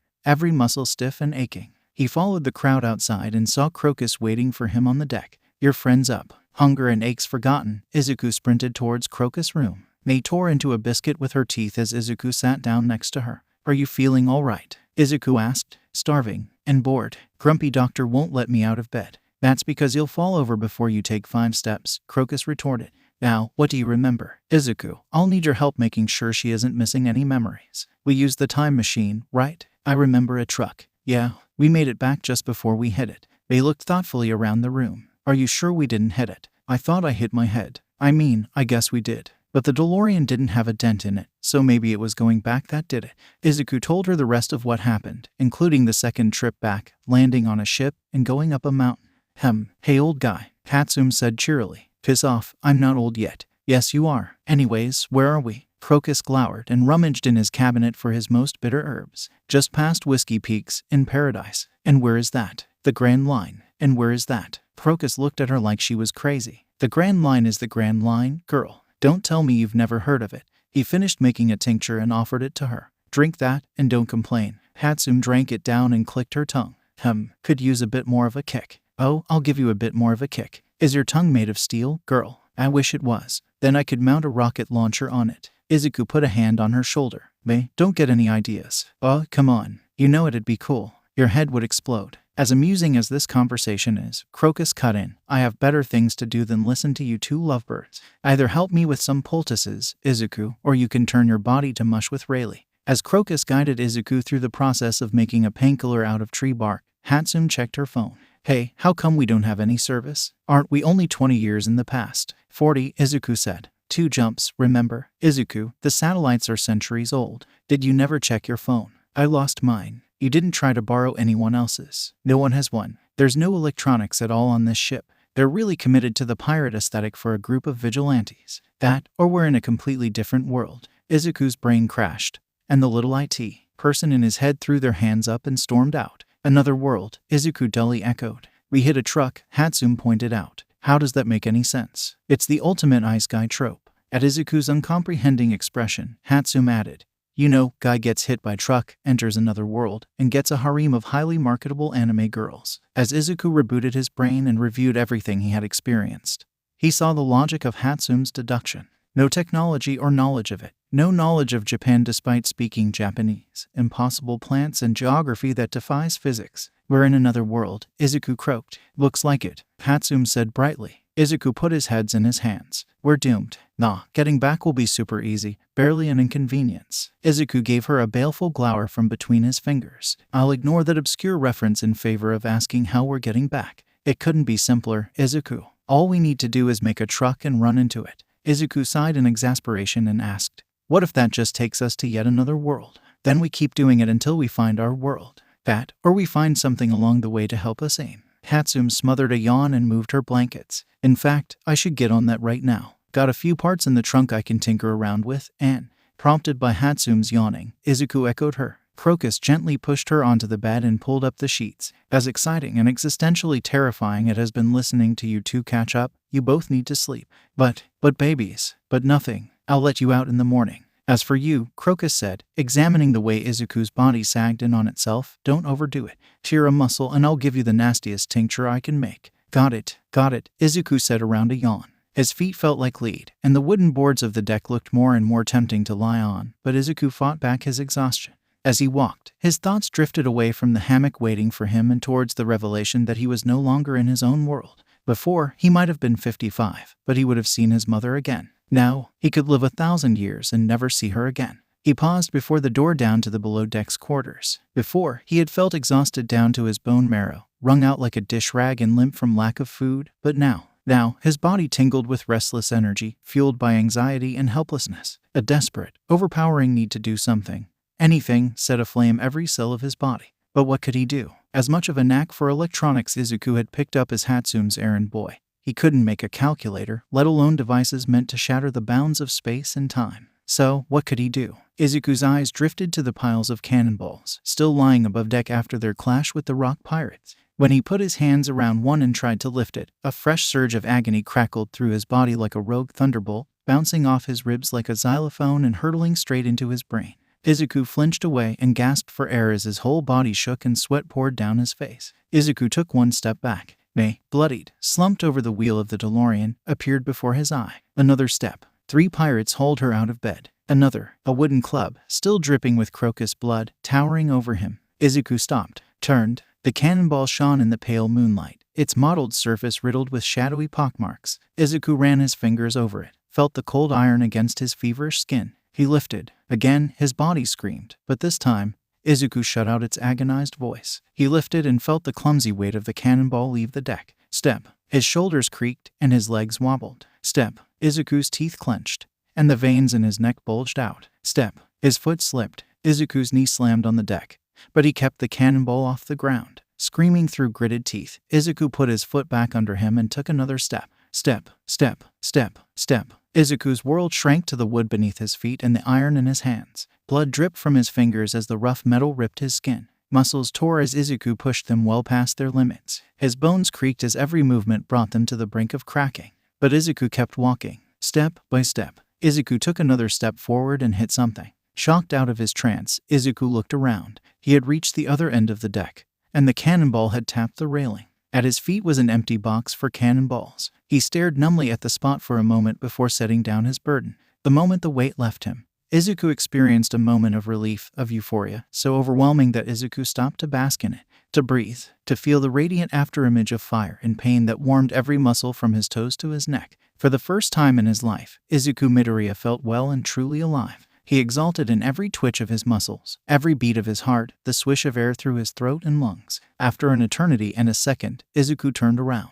A mountain of cannonballs loomed on the other side of the ship. Looking back at that one cannonball Izuku had moved, his accomplishment suddenly felt small and silly. Yet, it had lit a fire in Izuku's heart. A burning, smoldering sensation urged Izuku's feet forward. He picked up another cannonball, walked back, set it next to the other one. Izuku's body broke itself, piece by piece. Skin tore, muscle fibers snapped, and bone cracked. And piece by piece, Izuku's body rebuilt itself. Skin scabbed over, muscles regrew, and bones fused back together. Each time Izuku's body weathered the cycle of the phoenix, it grew ever so slightly stronger. After the third cannonball, Izuku held them at waist height. By the sixth, Izuku carried them over one shoulder. After 10, Izuku carried 2 at once. Izuku fell asleep at one point, mid-stride, and woke to find another 6 cannonballs in his pile. And all the while, the fire in Izuku's chest burned hotter and hotter, burned away his fears and doubts until nothing remained. As the sun rose, Izuku carried the last cannonball. His arms quivered,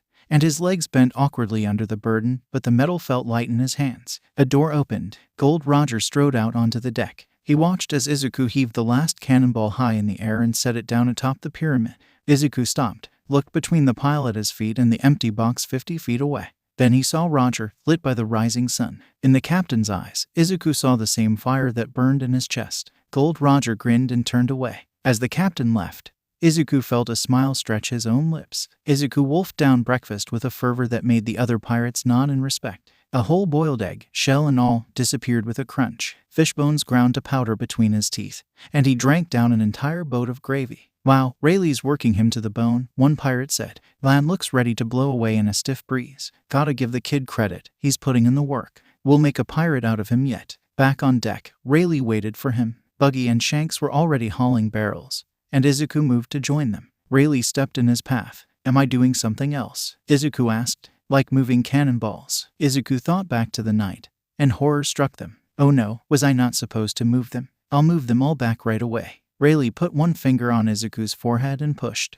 Izuku let out a yelp as he landed on the deck, his entire body limp and aching as though he had ground every cell into hamburger. "Oh, sorry for whatever I did." Rayleigh shook his head. "I thought you were supposed to be the smart one." "Huh?" Izuku asked. "What did I do wrong?" "Take a look at your arms." "My." Izuku looked down. His arms were sticky with dried blood, and they had shrunken down so much he could see his bones sticking out. Izuku turned pale as he examined the rest of him. Ribs stuck out of his emaciated chest, and his legs looked like toothpicks. By contrast, his belly stuck out like a giant balloon and jiggled with each breath he took. Oh God, what did I do?" "Relax, kid, you'll be fine." Rayleigh patted him on the shoulder. "Eat, sleep, and you'll be fit to fight a marine captain in the morning." Izuku gave him an incredulous look, but he felt too tired to fight the advice. "All right," Izuku said sleepily. "Guess I'll lie down then." "Not right here," Rayleigh snapped as Izuku wobbled on his feet. "I'll let Crocus deal with you." The small shiver of fear Izuku felt woke him enough to make it to Crocus' room.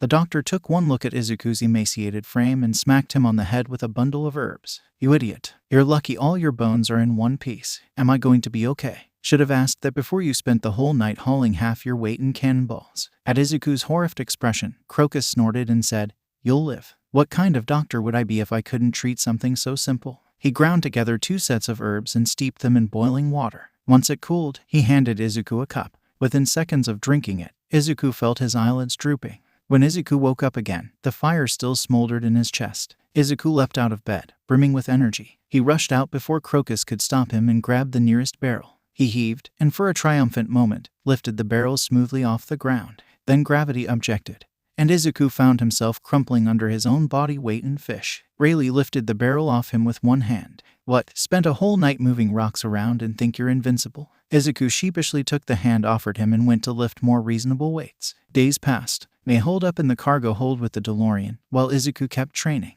The barrels grew steadily heavier. Shanks started dodging his punches, and he even lasted a few minutes sparring against Buggy. Izuku learned to climb the rigging, tie knots, haul fishing nets, and clean the bilges. Days spent in the sun tanned his skin, and calluses grew on his palms. By night, he moved cannonballs, never to the point where he resembled a skeleton. But he couldn't sleep without working himself to exhaustion. Once Rayleigh realized that Izuku wasn't stopping anytime soon, Rayleigh set him to bringing cannonballs upstairs. He nearly put a hole in the deck one time he tripped, and half the crew cussed him out for waking them up. He dropped another on his toe, and Crocus practically force-fed him a numbing agent that killed all sense of taste for 2 days with its bitterness. His labors drew a few curious glances. Buggy muttered about how crazy he was under his breath, while Shanks joined him for a few trips, chatting about places he saw and asking Izuku more about his home in return. Other pirates coaxed him into carrying more and bet on how far he'd make it with 6 cannonballs strapped to his back. Crocus laid into all of them when he found out. Luffy watched as well, humming and scratching his head in confusion. After about a week, Luffy stomped up and put himself in Izuku's path. "Why are you doing this?" Luffy asked. Izuku blinked. He tried to think, but a reason eluded him. Why was he lugging cannonballs? What was the point? It wasn't as though it would help him go home. It probably wouldn't even help him be a hero. probably wouldn't, but Izuku clung to that tiny sliver of a chance. And so, he said, I want to be a hero. Luffy's head tilted to one side. And why do you want to do that? That question made Izuku's thoughts stop in their tracks. Why wouldn't I? It's the right thing to do. Luffy stuck out his tongue. Blah, you sound like my grandpa. Is that really the only reason? Izuku wanted to say no. Yet, a small, niggling part of his brain told him the truth. He wanted more than that. He wanted, I want to be like All Might. At Luffy's blank stare, Izuku added, he's amazing. He's saved hundreds of people and beat tons of villains. His casualty rate is nearly 0. And he's been voted #1 for 12 years. Boring. Luffy shouted as Izuku started rambling. And protecting everybody sounds like a ton of work. That's like a lot of people, and heroes don't get meat. They don't. Nope. Heroes are supposed to share. That's what heroes do. Other people take their meat, and they never get any. That's why I'm not being a hero. I want all the meat. I guess I don't mind getting any, as long as I got to save people. Nope. Don't wanna. You don't have anyone you want to protect? Izuku asked. Luffy paused. One hand rose to his straw hat, and he picked at a mended cut. I have my friends, my crew, but I'm plenty strong already. I beat up this one shark guy, and this one super fast cat guy with sharp claws, so I guess that's okay. Luffy stepped aside, and Izuku trotted past with his cannonball. As he rounded a corner, Luffy's neck stretched past him, nearly making Izuku drop it. Everyone in my crew has a dream, Luffy said. What's yours? I want to be a hero. Nope, too boring. Being a hero's easy. Don't you want to be more than that? Izuku stopped, considered, and that tiny flame in his chest whispered to him. He could be a hero, with that tiny sliver of a chance. So, wasn't there a sliver of a sliver that he could be more? I want to be the #1 hero. The best. Good. Louder. Izuku coughed and looked around. Then he raised his voice. I want to be the #1 hero. Say you will. I will be the #1 hero. Luffy grinned. Cool. Good luck with that. Luffy's head whipped back to his shoulders. Izuku kept going another few steps, then looked down at the cannonball. He left it on the stairs and ran for Rayleigh. Hey, Rayleigh, are there any weights? Rayleigh rolled his eyes. You can play around later. You're getting your first taste of action today. Izuku looked out. An island, comprised of a cluster of snow-capped plateaus, had a pirate flag waving over its harbor. An enormous vessel shaped like a white whale was beached on its shore. More villains? Izuku asked. In response, Rayleigh only said, Whitebeard. Izuku felt as though he were about to throw up everything he had eaten in the past year, and it had nothing to do with the rocking of the waves. Looking a bit green around the gills, a pirate said as they rowed towards shore, though that could just be the hair. Why yeah, maybe. Shanks elbowed Izuku in the ribs. Relax. Just stick with us and punch anyone you don't recognize. Yeah, Buggy added, don't worry. You're probably not going to die. Izuku looked forlornly back at the Oro Jackson as it weighed anchor within sight of the wintry shores. The boat he currently rowed in, a rickety wooden rowboat that leaked a bit in the front, pitched and heaved as they broke through the ocean's waves. As they approached the snowy beach of the Drum Islands, Izuku calculated his odds of making it back to the Oro Jackson and compared them to his odds of surviving a D-Day Normandy invasion, Ice Sky pirate style. Halfway into the water, Izuku felt a rubbery hand grab him by the collar. Luffy pulled him back in, now dripping wet and still facing impending doom. Do you jump off every boat you get into? Luffy asked. Silly Izuku, you're supposed to stay inside. The pirate rowing chuckled and said, Lad's so eager to get in his first real fight he tried to swim for shore. Izuku shivered and tried not to stare at the pirate flag looming over him. Whitebeard's Jolly Roger, a skull with a crescent mustache, fluttered high and proud over the Moby Dick. The whale-shaped vessel looked large enough to swallow their dinky rowboat and pick its teeth with an anchor. The boat lurched as it rammed into the shoreline. Dozens of boats made landfall around them, and the pirates leaping from them brandished swords, knives, and axes. Izuku hesitated, but Luffy dragged him along, forcing him to run or get dragged through the snow. As the Roger pirates grouped up, Izuku asked, What's the plan? Are we going to sneak up on them somehow? Set their boat on fire while they're distracted? Use aerokinesis to siphon the oxygen out of their air until they pass out? The pirates ignored him. As one, they raised their weapons and shouted, Whitebeard, are you going to cower in your hidey hole all day? Or are you going to face us like a real pirate? Izuku looked upon the cheering pirate horde with a sense of dawning horror. Why did they sneak in on rowboats when they were going to shout out where they were? The Whitebeard pirates emerged from taverns and bars, smirking as they hefted weapons of their own. Their commanders stepped forward, leaving a gap at the center. Izuku gulped and shrank behind Luffy as he saw their captain emerge. As grand and imposing as All Might, but with none of his friendly veneer, Whitebeard strode to the front of his crew with a massive 𝗛𝗏𝗄 leaning over his shoulder. He gave the Roger pirates a dismissive glance and asked, Did Roger get lost again? A pirate shouted back, Wouldn't be much of a fight if Roger mopped the floor with you all. Thought we'd make things a bit more even. Whitebeard raised an eyebrow. You lot. I've scraped tougher stuff off my toenails this morning. Well, if it's a fight you want, who am I to deny you? He pointed his naginata forward and shouted, Give them hell, my sons. The Whitebeard pirates ran forward with a triumphant shout. Not to be outdone, the Roger pirates raised their own battle cry and rushed to meet them. Swept up in the masses, Izuku rushed forward with the rest of them and braced for impact. The two forces collided with a sickening thud of fist on face and the clang of steel against steel, rippling along the battle line as pirates struck and fell. Izuku had a few extra merciful seconds to right a wool in his head before the pirates in front of him got flung away by a steel club the size of his leg. Izuku yelped and ducked as the slab of metal crashed through the air above him. The shockwave knocked Izuku off his feet, winding him as he rolled across the churned snow. Well, look at you, the pirate drawled as he hefted the impossibly large mace in one hand. All skin and bones, this one. Are you really a member of Roger's crew? Or did you get lost on your way back from school, little kid? Before Izuku could tell the pirate that, yes, he had gotten very lost after leaving school, and could he please not splatter him like a housefly, a fist stretched out of nowhere and slammed the man in the face. The pirate didn't even budge as he brushed the hand off his jaw. Oi, Luffy shouted, I'm going to kick your ass. A devil fruit. Now that's more like it. As Luffy flung himself at the other pirate, Izuku took the opportunity to sprint away from the fighting. He found a clearing off to the side, with a couple dozen pirates either groaning or unconscious. Shanks and Buggy stood back to back, weapons raised, as three Whitebeard pirates closed in around them. Hey Izuku, Shanks shouted and waved. Just in time. Why don't we make this an even fight? Izuku froze, torn between running away and trying to help. Before he could make up his mind, a plume of blue flame shot in front of him. A grinning face with tufts of yellow hair emerged from the fire. Oh, you're new, the fiery pirate said. I'm Marco, and you are. Izuku yelped as a fiery fist leapt at his face, ducking sideways on instinct.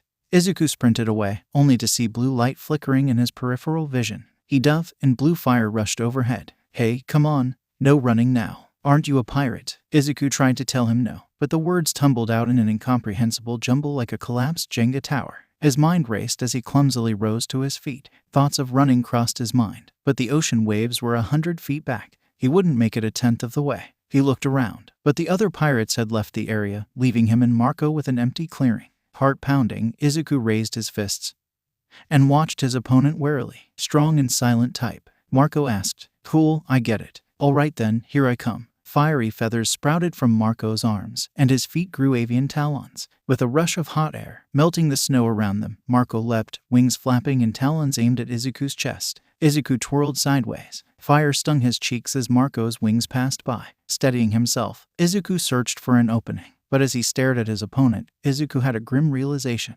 Marco's entire body was wreathed in blue flame.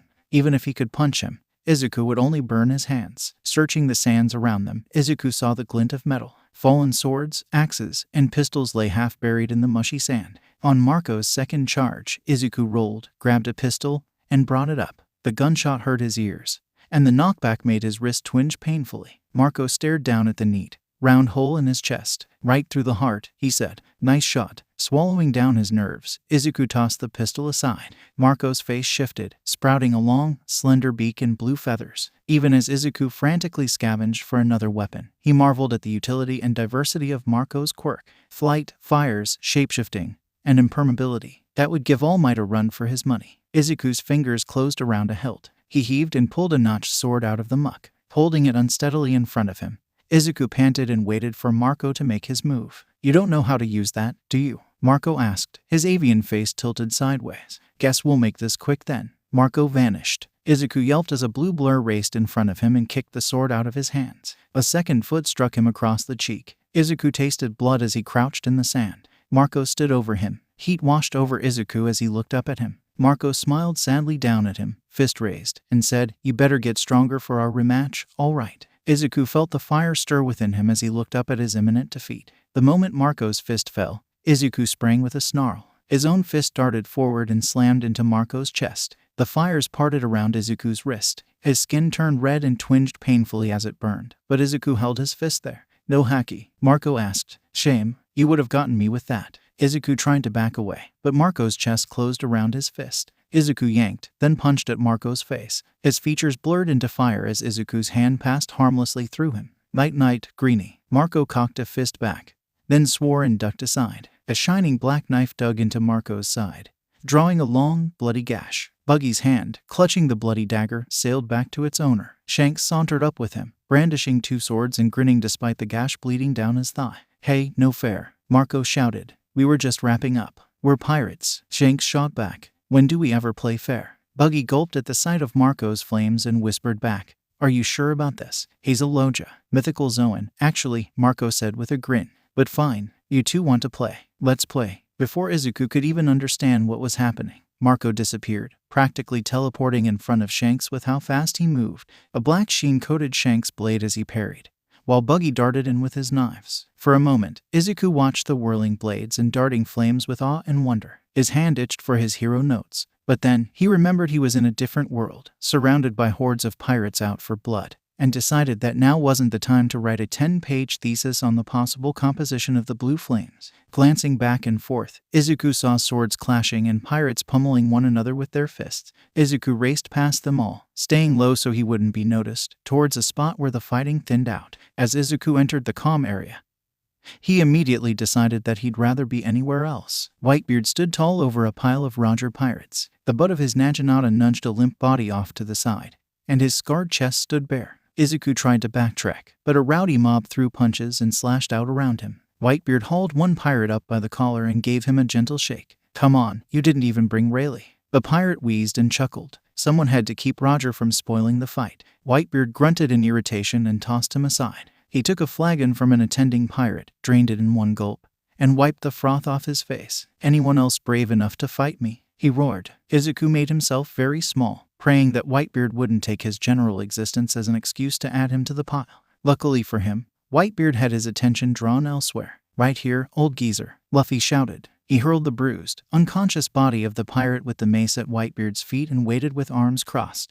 "You've got balls, boy, I'll give you that." Whitebeard jammed his 𝗔𝗨𝗧𝗔𝗍𝗔 into the sand, leaving it upright, and cracked his knuckles. "Too bad you don't have much else. I have this 𝗵𝗵𝗃 pistol." Luffy's fist shot forward. Whitebeard caught his wrist with contemptible ease. As Luffy pulled and struggled, Whitebeard shook his head and said, "You're 20 years too young to think you can challenge me. Screw you. I'm going to be the king of the pirates." "A king?" Whitebeard's voice dripped with contempt. "No one rules us, boy." Whitebeard yanked. Luffy flew forward, pulled by his own rubbery arm. With his free hand, Whitebeard wound up a punch. His fist turned black as he slammed it into Luffy's jaw. A resounding crack echoed across the beach. Blood sprayed into the air as Luffy's head reeled back. Whitebeard gave him a gentle shake, watching him for signs of life, before dropping him into the sand. The fighting slowed, then stopped, as the pirates turned to stare at Whitebeard. The wind howled across the beach, carrying the scent of blood, sweat, and the salty tang of sea spray. Izuku felt his stomach drop as he beheld Luffy's unmoving body, and he asked himself, was that his nose he heard cracking, or his skull? Luffy's hand clenched. Sand ran off his fingers as he rolled onto his feet, wiping a dribble of blood off his mouth. Luffy tottered and raised his fists. "Ho!" Whitebeard crossed his arms and stared down at Luffy. "You're not giving up." "Never." Luffy spat the word through swollen lips. "Then what are you waiting for? I'm right here." With a roar, Luffy rushed forward. His arms stretched backwards, nearly crossing the beach, before he shouted, "Gum bazooka." Whitebeard took both palm strikes on the chest. Despite the mighty slap and rush of air, the pirate captain didn't twitch. Whitebeard's knee came up, catching Luffy in the gut. As Luffy doubled over, crying out in pain, Whitebeard grabbed Luffy by the scruff of the neck. He hauled him up and planted another fist in Luffy's chest. Again and again, Whitebeard hammered Luffy. A shoulder popped as Whitebeard dislocated it, and every inch of exposed skin turned black and purple as Whitebeard systematically beat down every inch of his opponent. Teeth went flying, and the blood turned red beneath Luffy's feet. Once Luffy more closely resembled a lump of hamburger than a human being, Whitebeard dropped him to the ground.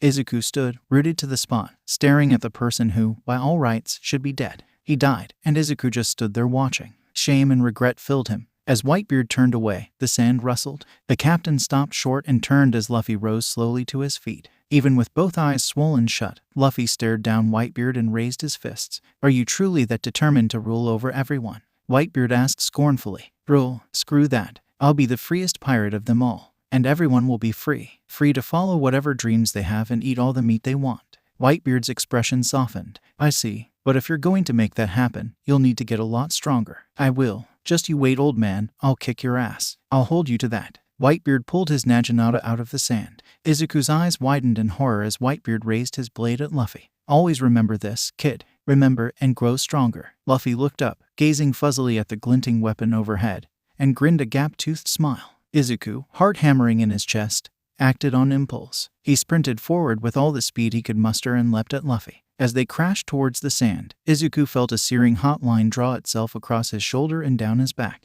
"Watch it, twerp," Whitebeard shouted. "I could have sliced your head off." Heart drumming in his ears, Izuku scrambled to his feet and hauled Luffy over one shoulder, adrenaline surging through his veins like lightning. The world shrank to a pinprick of light as Izuku ran blindly forward. Every step sent a fresh surge of agony across his back. But Izuku gritted his teeth and churned through the soggy sand. A shape loomed in Izuku's blurry vision. A man, a sword, blocking the path. Izuku screamed and threw a punch. The man let out a pained yelp and shrank to his knees. Izuku rammed his head straight into the man's. He stepped over the unconscious pirate and kept running. Blood dripped into Izuku's eyes. He couldn't tell if it was Luffy's or his own. Running blind, he only stopped when he ran headfirst into a man's chest. Blinking his eyes clear, Izuku looked up. Roger knelt down and patted him on his good shoulder. "Get some rest, kiddo. I'll be having a few words with Whitebeard." Panting as he flopped into the dirt, Izuku struggled to keep his eyes open. He blearily saw Roger, striding forward, sword writhing with purple light, while Whitebeard twirled his naginata. The clash of the two blades unleashed a hacky shockwave that made Izuku black out. "It's time to ship out Binks Brew. Sea wing blows. To where who knows the waves will be our guide." Ori across the ocean's tide, the strange song twirled in Izuku's left ear. His right was buried in the sand, along with half his face. Izuku groaned and tried to get up, but a hand forcibly shoved him back into the sand. "Oh no you don't," an old woman snapped at him. "I did not sew you up just so you could run around and tear those stitches. Now hold still, I have a few left." Izuku tried to speak, but sand rushed in when he opened his mouth. Coughing and sputtering, Izuku didn't even feel the needle pierce his skin. With one last tug, the crone said, "There. Do something that's stupid again and I'll charge you an arm and a leg for it." Literally, as the old doctor guffawed. Izuku cautiously rose to his knees. His head swam, but he pushed through his vertigo and rose to his feet. His shoulder felt taut like a drum and frustratingly itchy, and tingly cold from a salve rubbed into it. "What happened?" Izuku asked blearily. "Hell if I know. That captain of yours dragged me over here and told me to fix everyone up. That cut on your back will leave quite a scar, but don't stress it too much, and you should have no problem moving your shoulder and back." Izuku craned his neck. He could just barely make out the twisted line of pink, inflamed flesh knitted together with a thick black thread. "Thank you, doctor. Don't sweat it. Now run along. I better make sure Herlock doesn't kill idiot number 2 over there, and you better talk to your lady friend over there before she thinks you're not good enough for you. Had to beat her off you with a stick before I could get the stitches in." As the doctor left, Izuku looked frantically around for Mei. He saw her off to the side, taking apart her cell phone. She had her shirt off, laying it on the sand to keep the grit off the discarded components. Izuku walked over and gingerly took a seat. "I can't do anything," Mei said glumly. Izuku balked at her gloomy attitude. "I can't either. I nearly died out there. You knocked out a pirate. I heard them talking about it. You saved that rubber boy and knocked someone out. I can't even make a slingshot." "Sure you can. You're amazing, Mei. You've always been able to make what you put your mind to. There's no circuit boards, Izuku. No soldering guns, no prefabricated parts, they don't even have electricity. How can I make babies without any of my tools? If the tools you need don't exist yet, invent them. I need materials. Lots of them. Then we'll get them. Whatever you need, we'll find it." Mei looked up. Her eyes were red and puffy, and tears dampened her cheeks. She wiped away her tears and said, "Thanks, Izuku. We'll make the best babies the world has ever seen. See, I told you they were together." Izuku whirled and saw Shanks grinning at them as he elbowed Buggy in the side. Buggy's face twisted, and he said in a disgusted voice, "Please tell me they're not going to do it here." Shanks shrugged. "I hear it's best right after a battle, while you still got your blood pumping." Wiggling his eyebrows, he said, "All that blood goes to a different place, if you know what I mean." "Ooh, I should try that," Mei said. "Sounds perfect for baby making." As Buggy fake vomited off to the side, Shanks laughed and said, "Maybe after the next battle." Shanks offered Izuku a hand and said, "You're missing out on the party. There's tons of guys that want to meet the crazy bastard that took a cut from Whitebeard for his friend."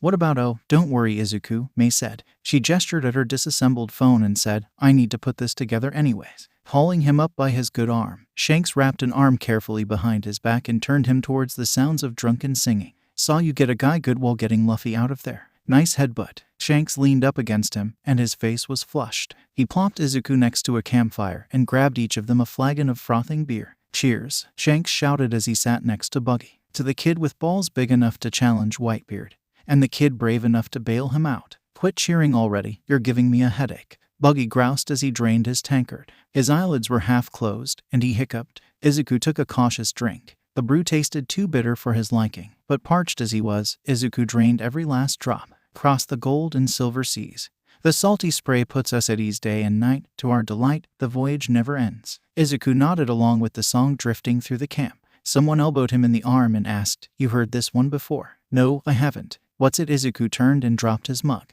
Marco grinned and downed his own mug. "𝗵𝘃𝗁, best shanty on the Grand Line. Why don't you sing along? Lyrics aren't hard to pick up." Izuku looked around. At every campfire, the Roger pirates drank, sang, and swapped stories with Whitebeard's crew. Seeing Izuku's lost look, Shanks topped off Izuku's mug and said, "Bit of a tradition between our crews. Have a good fight, have a good drink afterwards. Decent pirates, though they got nothing on us." Marco snorted. "Please, we got you good this time." "Oh," Shanks shot back. "I must have imagined all of you running in terror, with piss stains on your pants, the moment Roger hit the beach. That was beer. I sloshed some on my pants when I stopped for a drink. Must have been some shitty beer you were drinking if it smells like piss. Do you make a habit of smelling other people's pants? I could get you some of Gert's underwear. That tall hairy guy. I like having a nose, thanks." Izuku felt the world spin around him. But that wasn't new, was it? The world was always spinning. That's how days work. Shanks was also spinning, and there were two of him. Was that his quirk? Wait, there were two Marcos too. Was that his quirk? Did he just double the world?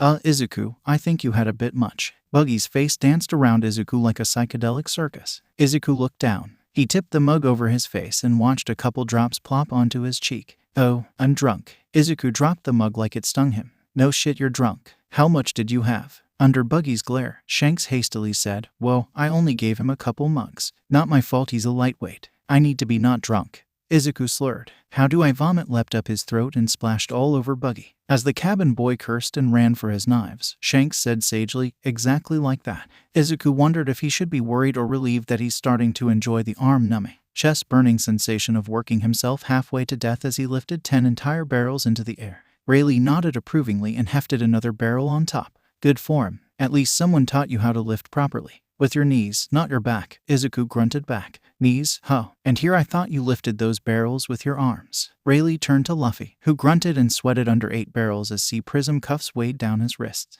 "What about you? Are you going to let this sorry excuse for a landlubber show up a pirate like you?" Eyes blazing, Luffy gritted out, "6 more. Your funeral, kid." Rayleigh chucked them all up at the same time. Luffy went cross-eyed as the weight brought him to his knees, but he shakily rose back to his feet. "Well done, both of you," Rayleigh said. "I think you're both ready for the fun stuff." "Fun stuff?" Izuku asked, suffering a sudden bout of dread. "What do you?" Rayleigh's fist rammed into his gut. Izuku wheezed and nearly dropped his load, but he didn't budge an inch. "Feel that?" Rayleigh asked, tapping the spot where he struck Izuku. "Your muscles are all bunched up tight, like those wooden boards you've been swabbing. Tightening your muscles is a cheap but effective way of absorbing a blow that would otherwise knock you off your feet. The trick is making it happen when you're not carrying a ton of barrels." Izuku tiredly nodded his head. Rayleigh threw the same punch at Luffy, who didn't even twitch under a blow that rang across the deck. "Good. You can put those down now." Izuku gently eased them onto the deck, while Luffy let them tumble like Jenga blocks. "Gah," Luffy rasped, "you're worse than Grandpa." "I'll take that as a compliment, brat." Rayleigh grinned behind his glasses. "Now, both of you have built enough strength for what comes next."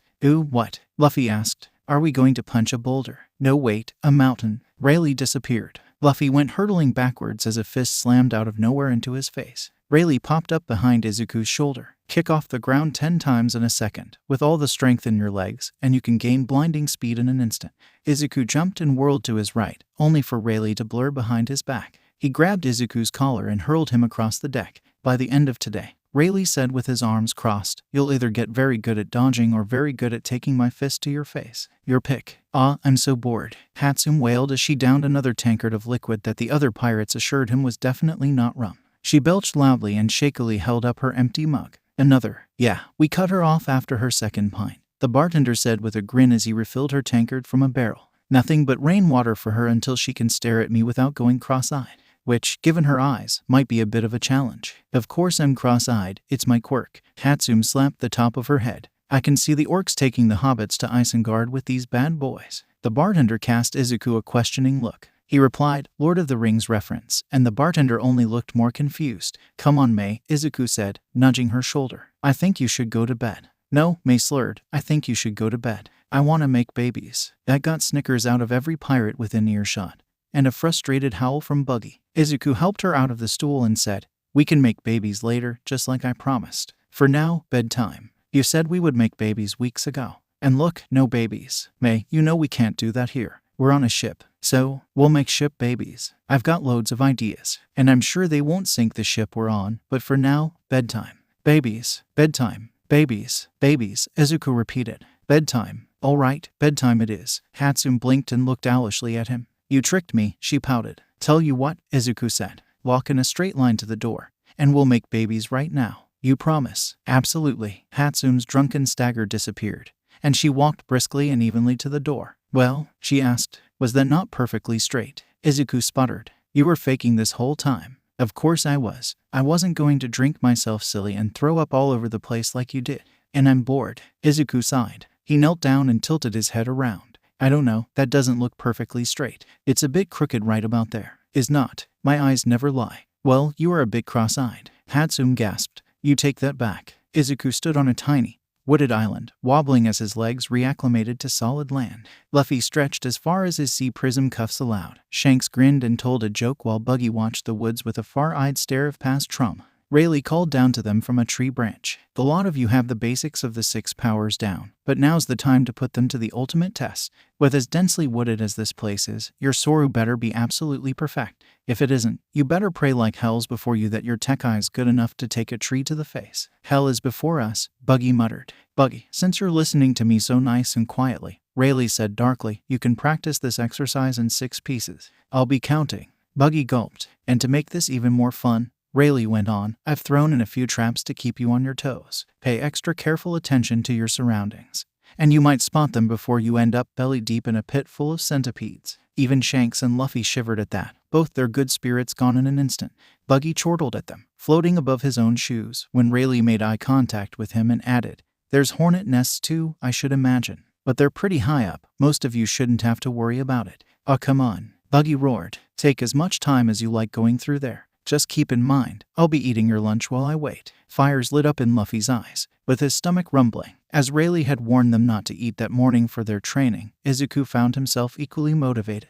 "Have fun, kids," Rayleigh called over his shoulder as he leapt through the trees. "And try not to die in here." Luffy ran off, his sandals ripping up the dirt with each stride. Shanks ran hot on his heels, sword drawn, while Buggy reluctantly broke into pieces and floated after him. Izuku took a more leisurely pace through the woods. He reasoned that he'd lose far more time blindly running into traps.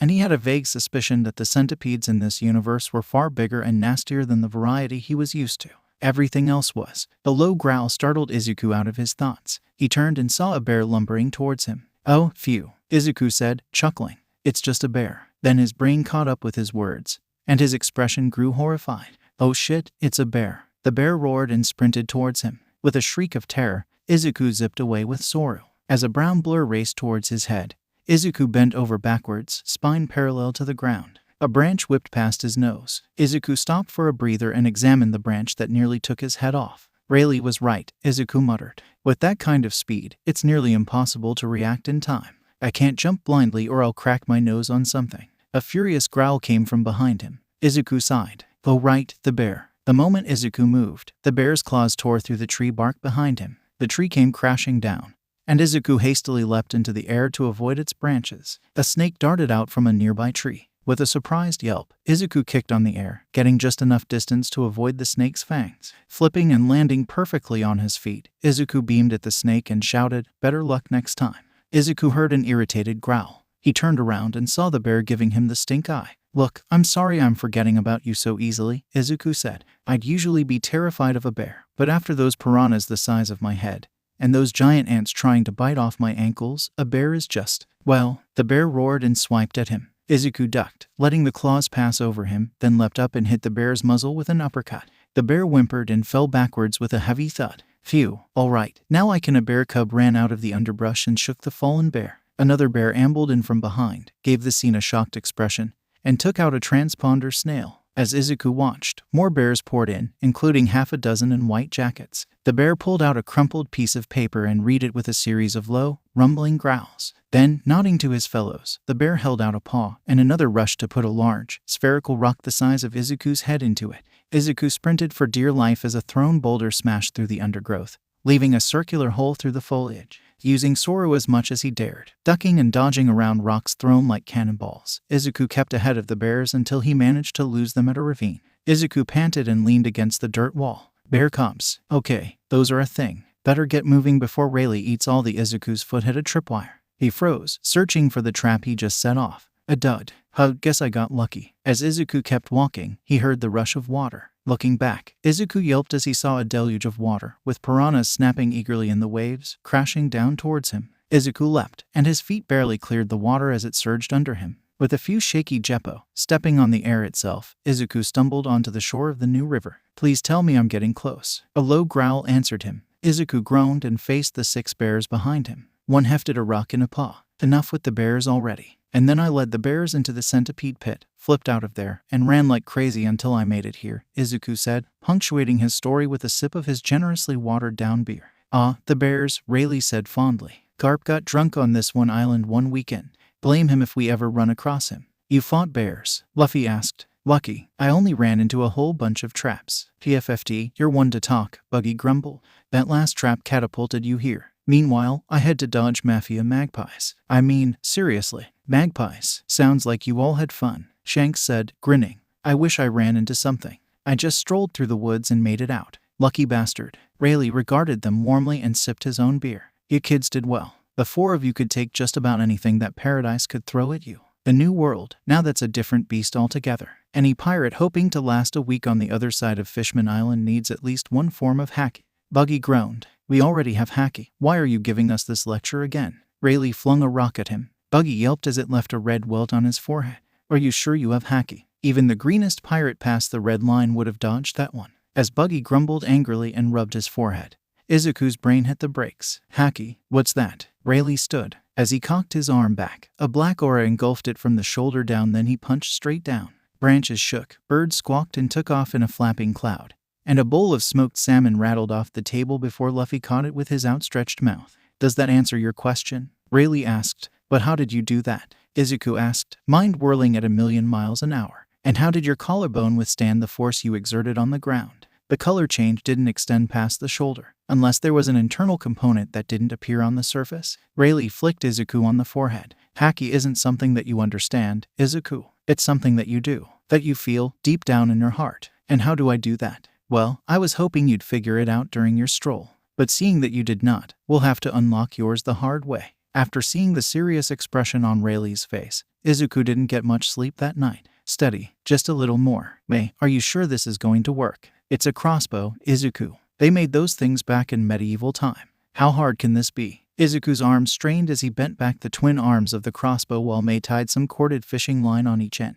It's a crossbow that fires grenades, May. I don't think anyone's ever made that. Exactly. It's a May original invention. You can let go now. Izuku gently released the arms. As the makeshift bowstring settled, the entire crossbow began to vibrate violently. Izuku grabbed May, used 𝗬𝗪 to vanish them both, and ducked behind an overturned table. The crossbow exploded with a loud, sharp crack, scattering splinters across the room. Izuku poked his head out from behind the table and saw a splinter driven into its surface. We didn't even load a grenade in, and it already exploded, Izuku said. Yeah, I wonder if we could make it a weapon that way. Just throw your crossbow at them, and boom. Isn't that just a grenade? You're right. They sat and thought for a moment. But if there was a grenade loaded, it would be a double grenade. If we really wanted that, we could just glue 2 grenades together. Aw, why does this have to be so hard? They kicked a splinter across the floor. Do you have any idea how long I spent carving those? And I had to make that bowstring out of fishing line by hand. I spent hours twirling threads together. They have guns and stuff, May. I'm sure we'll find better tools once we make port. We tried, Izuku. Drum Kingdom didn't even have a power drill. I had to carve all those parts with a chisel, Izuku. Izuku felt lost, seeing the crushed expression on May's face. Usually, an explosion such as this one would bring a soot-stained smile on her face, and she'd get right back to work on the smoking remains of her invention. Now, they were both lost, and Izuku had no idea how to help her. I don't know what to do, Izuku admitted. I can't get you the parts you need from some beach. I can't fetch you tools while you work. We're alone out here. As 𝗏𝗵𝗃 looked ready to fall apart like her own invention, Izuku gently put his hands on her shoulders. However, he said, I know you're strong enough to make this work. Somehow, and when you figure out how, no one will ever be able to stop you from inventing again. They take away your tools. You'll make better ones. They cut the power. Screw the power, you have hands. And even if you lost your arms and legs, you could make prosthetics with your teeth. May sniffled and wiped away her tears. You're right. This is just a roadblock on the way to Hatsum Industries. You want power armor? I'll build it in a cave, with a pile of scraps. Okay, Tony Stark, why don't we get your last baby cleaned up? Nope, too fired up. These babies need making now. As May sprinted for the top deck, Izuku sighed and pulled splinters out of the walls. Izuku ducked right. He felt a moment of triumph before a pebble hit him squarely in the forehead. You're dodging, but you're not listening. 𝗟𝐺 chastised him. Izuku lifted the blindfold and got another rock to the cheek. Did I say you could take that off? Sorry. And you, 𝗟𝐺 said, flinging another rock at Luffy. He didn't even budge as it smacked into the growing bump between his eyebrows. You're not even trying. Screw that. Luffy shouted back. I'm tougher than a stupid pebble. Keep giving me that attitude, and the next one'll be between your legs. Focus. Izuku heard 𝗟𝐺's feet shuffle against the deck. He ducked left and got a pebble to the ear. Better, but you dodged right into that. Forget your other senses. Forget trying to dodge. Let the pebble tell you what it's going to do. What does that even mean? Another pebble beamed him on the chin. It means focus. 𝗟𝐺 snapped. Huh. Buggy shouted from the mast. I'm so glad we don't have to do that anymore. 𝗟𝐺 flung a pebble at him. Buggy split a section of his body, letting the pebble fly through. You missed. 𝗟𝐺's next pebble got him between the eyes. Buggy yelped and fell head first off the mast. The road to mastering one's haki is never finished. Don't think you get to slack off now that you can predict me once or twice. As the pebbles continued flying and Izuku kept failing to dodge them, he heard one strike something with a metallic ping. Luffy shouted, "Ha! Barely felt that one." Izuku took off his blindfold. Luffy's forehead was covered in a black metallic sheen. The cracked remains of the pebble trickled off his brow. Only a knucklehead like you would learn armament haki in an exercise designed to train your observation. Does that mean I win? Luffy asked. The pebble in 𝗟𝐺's hand took on a black color. When it struck Luffy's head, he went flying backwards into the rail. It means you better keep that up all day or start dodging. Crocus will get mad at me if he has to dig a rock out of your skull. Izuku tried feeling the rock, tried listening for whatever 𝗟𝐺 expected him to hear. No matter what he tried, he got a rock to the face. Izuku wondered if he'd get a bump sprouting from his forehead like a unicorn if they kept it up long enough. Maybe the brain damage would help somehow. It might explain how Luffy managed to get haki first. Izuku, May shouted. Are you done yet? You said we'd make babies hours ago. I'm still working on May. Look out. Izuku dashed across the deck and tackled May to the ground. A loud, meaty slap hit the deck behind him. You all right, May? No, I'm not. You crushed the baby I'm working on. Don't worry, it'll be easy to make again. We could do it right now. Please don't, Buggy said. I hear enough just passing by my door. I really don't want to know what you do with all those ropes. Hey, Izuku. 𝗟𝐺 gave him a smug grin. How did you know she'd get crushed by that fish? Izuku looked at the deck behind him. A swordfish twice the size of him flopped on the deck and tried gouging at the legs of everyone near it. A pirate strode up with a harpoon and speared it through the head. Sorry, that one got away from me. He hauled it over one shoulder and added, on the bright side, we're having steaks tonight. As the deck cleared, Izuku asked, did I just do the haki thing? 𝗟𝐺 clapped a hand on Izuku's shoulder. You sure did, kid. And now that I have an idea of how you did it, we're gonna have your girlfriend help. Izuku and May shared a look of terror. After he tied May to the mast and had Izuku guarding her from thrown knives, May asked, is your training always like this? Izuku flinched as a knife bounced off the wooden tray he held. This isn't so bad. Usually, the knives are sharp. What do we do if we can't make it back home? The sounds of mechanical tinkering stopped, and May poked her head out from the hood of the DeLorean.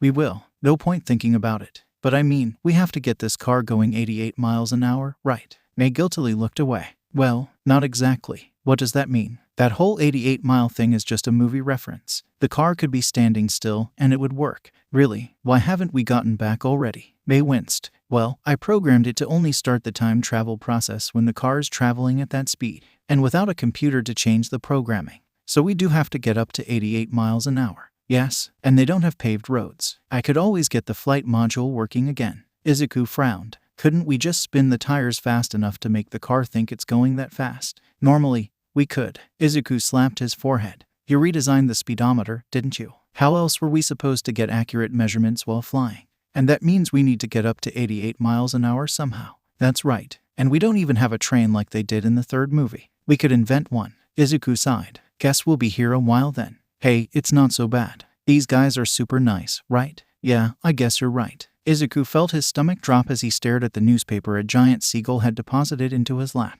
The bird squawked angrily at him until Shanks shoved some money into its bag. Hey, that's the new bounty list. Did I finally make it on? Shove off, Buggy said, trying to get closer. I want to see. Gold Roger's face grinned up at him. Below, the bounty offered a staggering price tag for his head that, even with Izuku's primitive understanding of this world's currency, made his head spin. 5 billion. Even with this world's inflation what it was. That was more money than most people would see in their lifetimes. What made him debate jumping off the ship again were the list of crimes. Murder, arson, theft, and more. Izuku felt his perceptions of the Roger pirates crumbling around him. Every face he saw made him flinch, and his heart skittered with every boisterous laugh. Next island they found, he didn't care if it was just a patch of sand. He and May were off this ship. Land ho! Relief filled Izuku's heart. He peered over the rail and felt his despair return. Before him lay a wretched hive of scum and villainy, plain to his eyes even a mile from shore. Dilapidated shacks and threadbare tents, piled into a malodorous heap that fouled the water and sullied the breeze.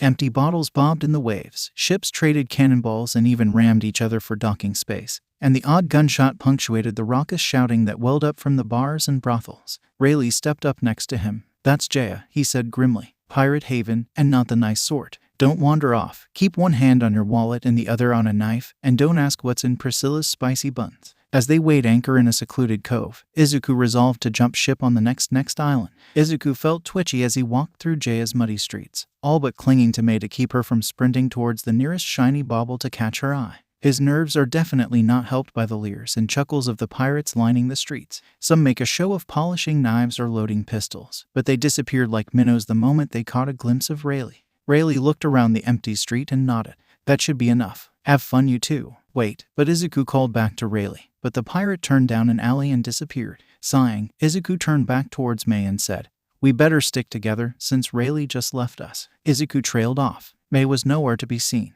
Alone, Izuku finished, heart galloping in his chest.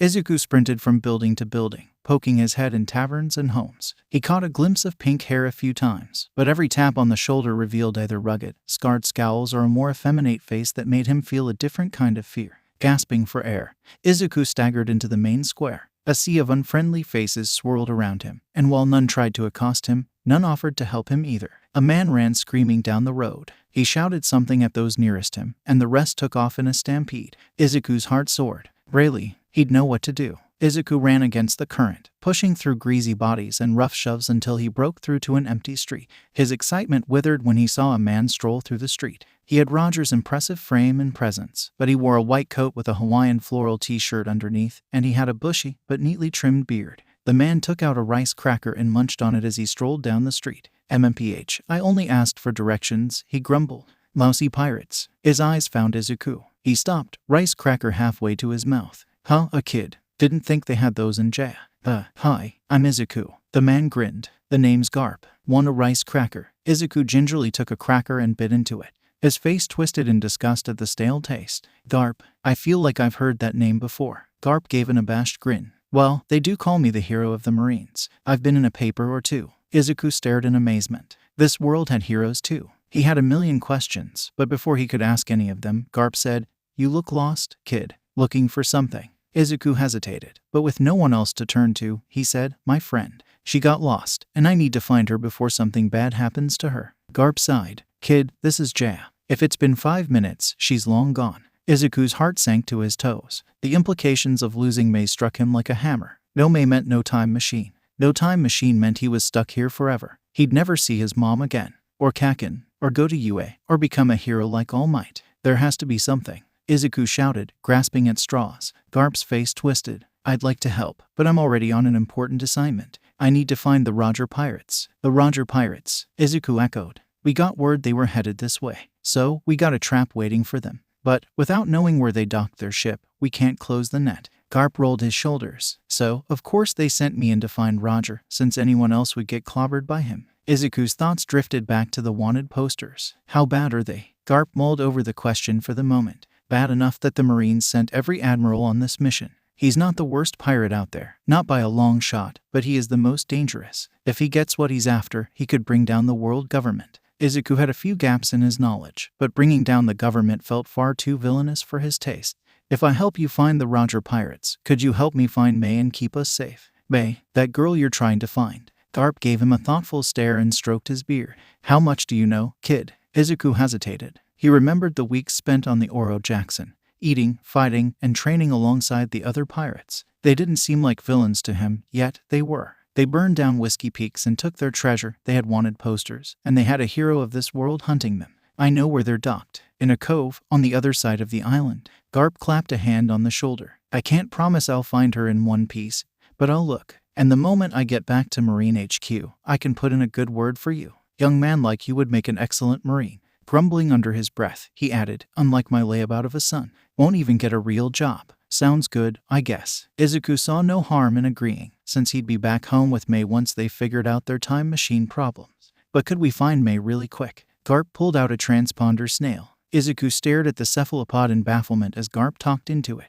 What do you mean I gotta? Calm down, Sengoku, you'll give yourself a heart attack. Geez, fine, I'll head back. Tucking the snail into a pocket, 𝗵𝗃 said, sorry kid, gotta run. And roll with the nearest marine base. But wait, what about? 𝗵𝗃 vanished with a dash of sorrow, leaving Izuku in an empty street. May, please be alright. You say something, Izuku. Izuku whirled around. May, you're alive. Yep, and I have all these wonderful baby-making materials. Buggy gave them both a look of profound disgust. I don't even want to ask what you need all those screws for. Oh, those are for. Buggy put a disembodied hand over May's mouth. Don't even want to ask. I hope you've got everything, Shanks said. Words in that the Marines are heading this way. Izuku froze. Are really? Yeah, apparently, 𝗵𝗃's been asking around about us. I'd be down for a good fight, but they're just as likely to torch the whole island. A shadow fell over the group. Izuku looked back and saw 𝗵𝗃 towering over them. Hey there, just realized I forgot to ask. How did you know about oh shit? Buggy yelped. Run for it.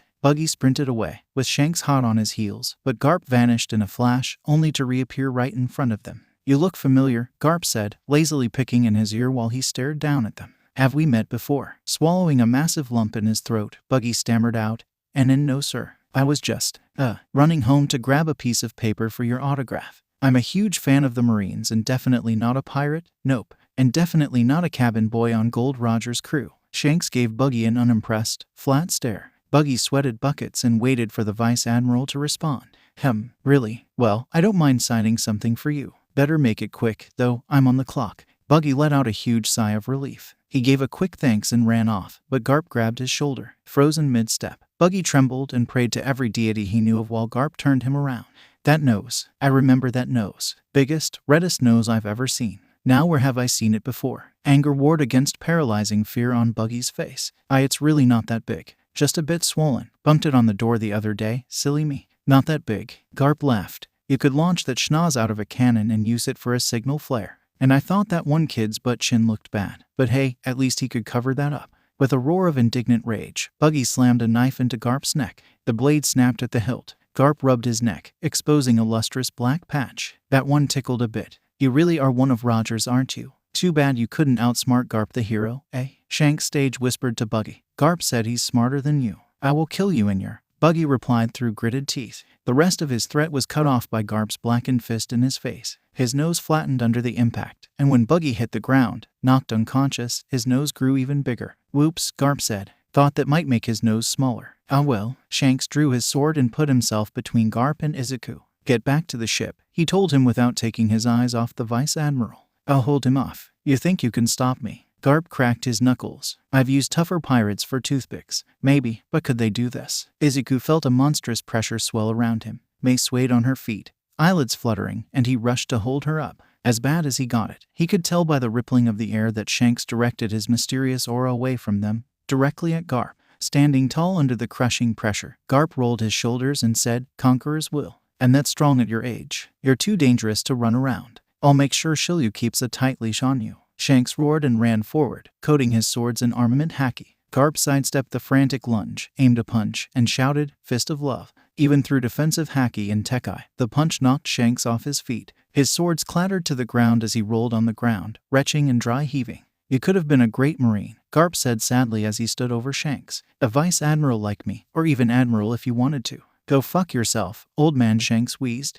𝗵𝗃 sighed and reached down. Sorry about this, but I can't let anyone break the law. Not even children. Through this terrible tableau, Izuku remained frozen. Emotions warred within him. Horror at the casual way 𝗵𝗃 beat down the friends he had made over the past few months. Awe at the power and might 𝗵𝗃 presented. The way he seemed to shine in his white coat. Hesitation between supporting the hero and supporting his friends. A sharp rack rent the air. 𝗂𝐈 materialized out of nowhere, sword slashing down at 𝗵𝗃's head, while the Vice Admiral raised a haki-coated forearm to block it. Shanks slipped from 𝗵𝗃's stunned fingers, flopping to the ground and raising himself with one arm. 𝗂𝐈 glanced back at Izuku with one eye. Get back to the ship. Now. Those firm words tipped the scales in Izuku's heart. He scooped up Buggy and ran. Shanks hobbled behind him, propped up under Mei's shoulder. You should have left me, Shanks said shakily. Why did you stay? Izuku didn't know what to say. That he had asked 𝗵𝗃 for help. That he told them where to find the Oro Jackson. Izuku shook the guilty feelings away. They were pirates, villains. They had wanted posters and fought the heroes. Yet, the brutality behind 𝗵𝗃's punches haunted him.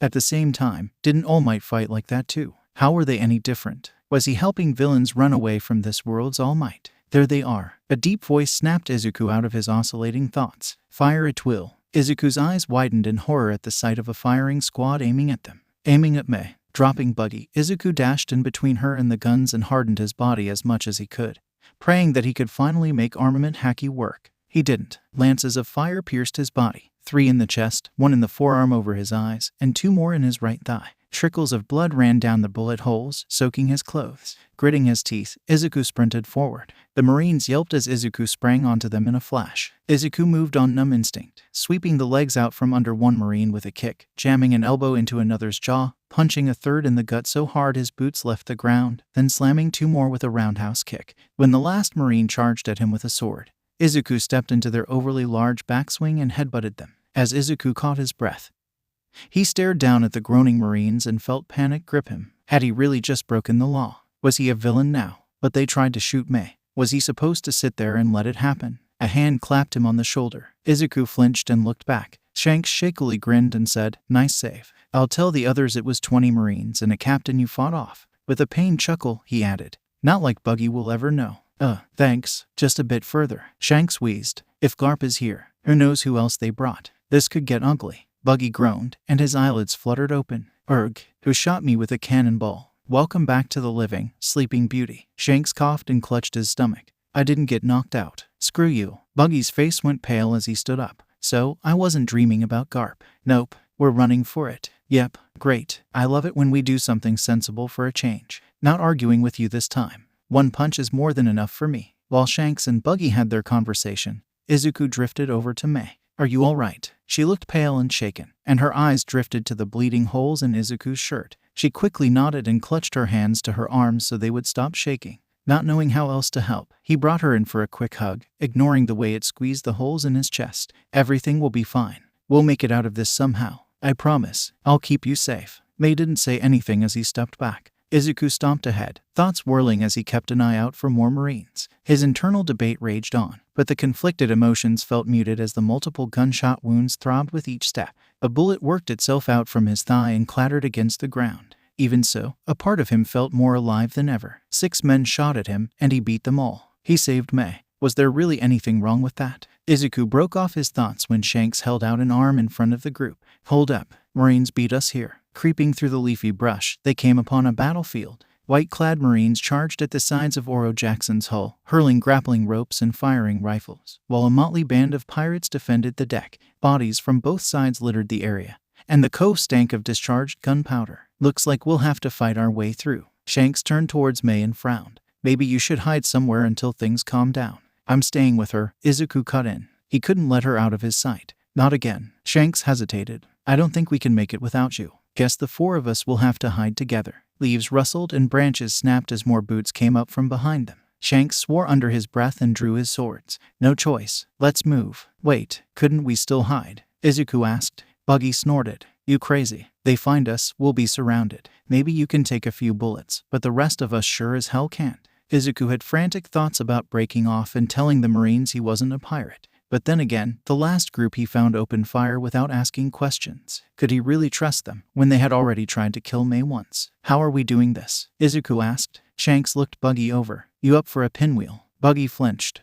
"You're making me the main act. Can't you just haki our way through this one?" "Overdid it against 𝗵𝗃. I'm spent." "GRR. Fine, but you owe me." "Midoriya, you better mop up what I don't catch." Izuku scratched his head and asked, "What exactly is the plan?" "Kick ass and don't die. Now move." Buggy split his arms into 4 pieces, each with a couple fingers and a knife. Sprinting into the crowd of Marines, he bellowed, flashy crimson pinwheels. In close quarters, the spinning knives cleaved through the Marines' formations. Common grunts fell like stalks of wheat, while the lieutenants and captains among them dodged or blocked the slashes. Izuku winced as he stepped over fallen bodies, with Mei running behind him. Izuku buried any reservations he had about the bloodshed and focused on the men still standing. His fist shattered the teeth of a man shakily raising a pistol. Then he drove his elbow into the side of a man aiming at Buggy's back. A sword spun through the air, tethered to a man's wrist by a long, thin chain. Izuku kicked it aside and hopped back, taking in his new opponent.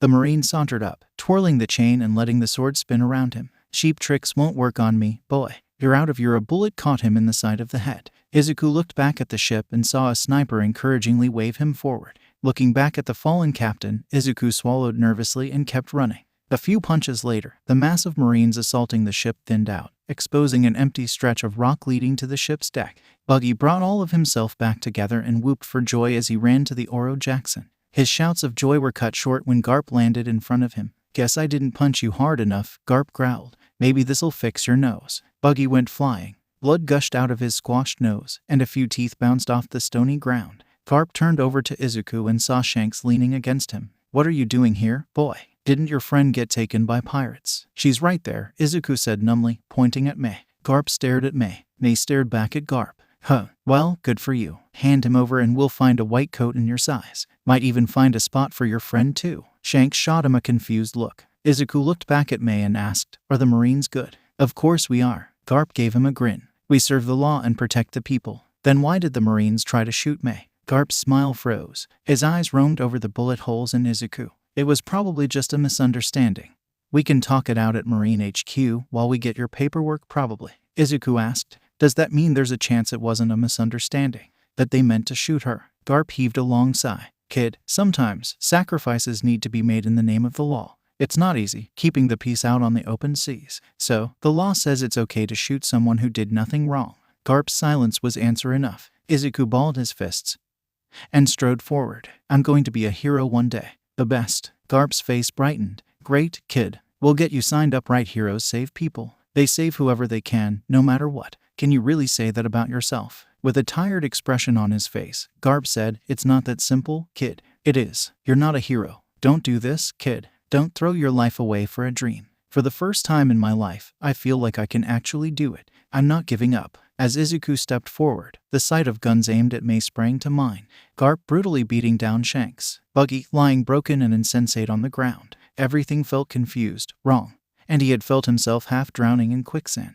But now, striding forward to protect his friends, Izuku felt himself rising out of the muck. Conscience clear, mind made up, Izuku smiled and squared his shoulders. He felt fire scour away any trace of his hesitation, and the heat of it warmed his soul. With a single step, Izuku flashed across the distance between them. He slammed his fist square into Garp's jaw. A loud, meaty clap echoed across the clearing. The fighting stopped on both sides, every eye transfixed upon the suspended moment that Izuku's fist made contact. The Vice Admiral didn't budge an inch. He looked down at the fist digging into his cheek and said, "You talk a big game, but you throw a weak punch. Put your back into it, like this." Izuku hurriedly bent sideways. Garp's punch barely grazed his cheek, yet the force of it sent him flying like a rag doll. Spitting out blood, Izuku shakily rose to his feet. His fists wobbled as he raised them, and his eyesight grew blurry. Garp stretched his neck until it audibly popped. "Fast little twig. I won't miss a second time." As Garp aimed another punch, he froze. He hastily backed away, and Roger's sword impaled the ground where he had stood. Izuku fell backwards to the ground and stared up at the pirate captain. "Roger." Garp's voice sounded tired. "Will you give it a rest already? Maybe when I'm dead. And before that happens, I'll see what lies at the end of the Grand Line. Can't let you do that." Roger's voice took on a manic edge as a purple glow enveloped his swords. "Make me." Garp's own fists gained a violet aura. "For the sake of the world, I will." As the two titans prepared to clash, a rubber projectile slammed into Garp. Wrapping his arms around Garp, Luffy shouted, "Gramps, did the mystery box get you too? And you look different. Did you get a haircut?" Garp peeled Luffy off of him. "Did you just call me Gramps? Do I look that old to you?" "You are old. And my grandpa, which means you're really old." "Shut up. I'm not old. And I better not be a grandpa or I'll have to spank my worthless son." Roger's eyes darted from Luffy to Garp. Then he bellowed with laughter. Garp gave Roger an annoyed frown as the laughter boomed for a full minute.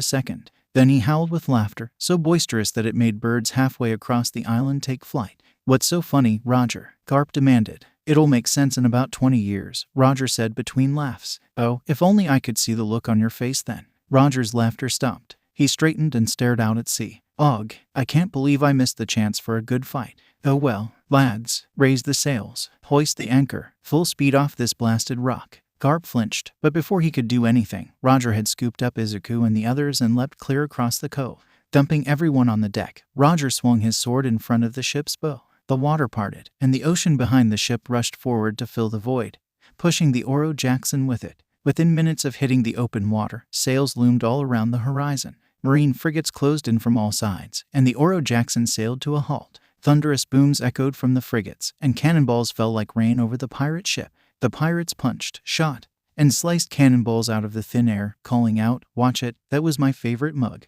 And Tom will have our hides if they put so much as a scratch on her." Izuku, for his own part, kicked aside a cannonball that nearly took his head off. From behind them, a cannonball blasted forward, announcing its arrival with an ear-splitting sonic boom. Roger sliced it in half, and the two pieces churned up fountains of water on either side of the ship. "Roger," 𝗏's voice boomed out over the cannon fire and ocean waves. "You're surrounded. Stand down or I'll sink the ship." "Sink my ship?" Roger asked. "How are you going to do that when I'm all the way up in the clouds?" As Roger's amused question rang out over the ocean, frothing bubbles appeared underneath the 𝗲𝗚. Izuku leaned over the railing to gaze warily at the unusual oceanic phenomenon, and Shanks hurriedly pulled him back. "No falling overboard right now. You'd be better off drowning than letting the Marines fish you out." Izuku was about to say he was fine as he was and definitely wasn't about to fall off when the 𝗲𝗚 shot straight up in the sky. As the Marine ships grew to specks beneath them, Izuku reflected that he definitely would have tumbled overboard had he still been looking over the side. "Hold her steady," Roger shouted. "We're almost there." Izuku looked up, wondering exactly where Roger expected them to go. All he saw were clouds overhead. The topmast touched the cloud, and like a balloon, the pillowy white mass bent inward, shoved upwards by the column of water beneath it. The 𝗲𝗚 pushed itself inside the abnormally thick cloud, taking the crew with it. Izuku felt half suffocated as the cloud closed around him. Each breath felt too viscous, like he was breathing in cotton balls instead of actual air, and the whole world turned white around him. As panic gripped Izuku, the cloud parted. The 𝗲𝗚 leapt into the air before bouncing lightly on the cloudy surface beneath them.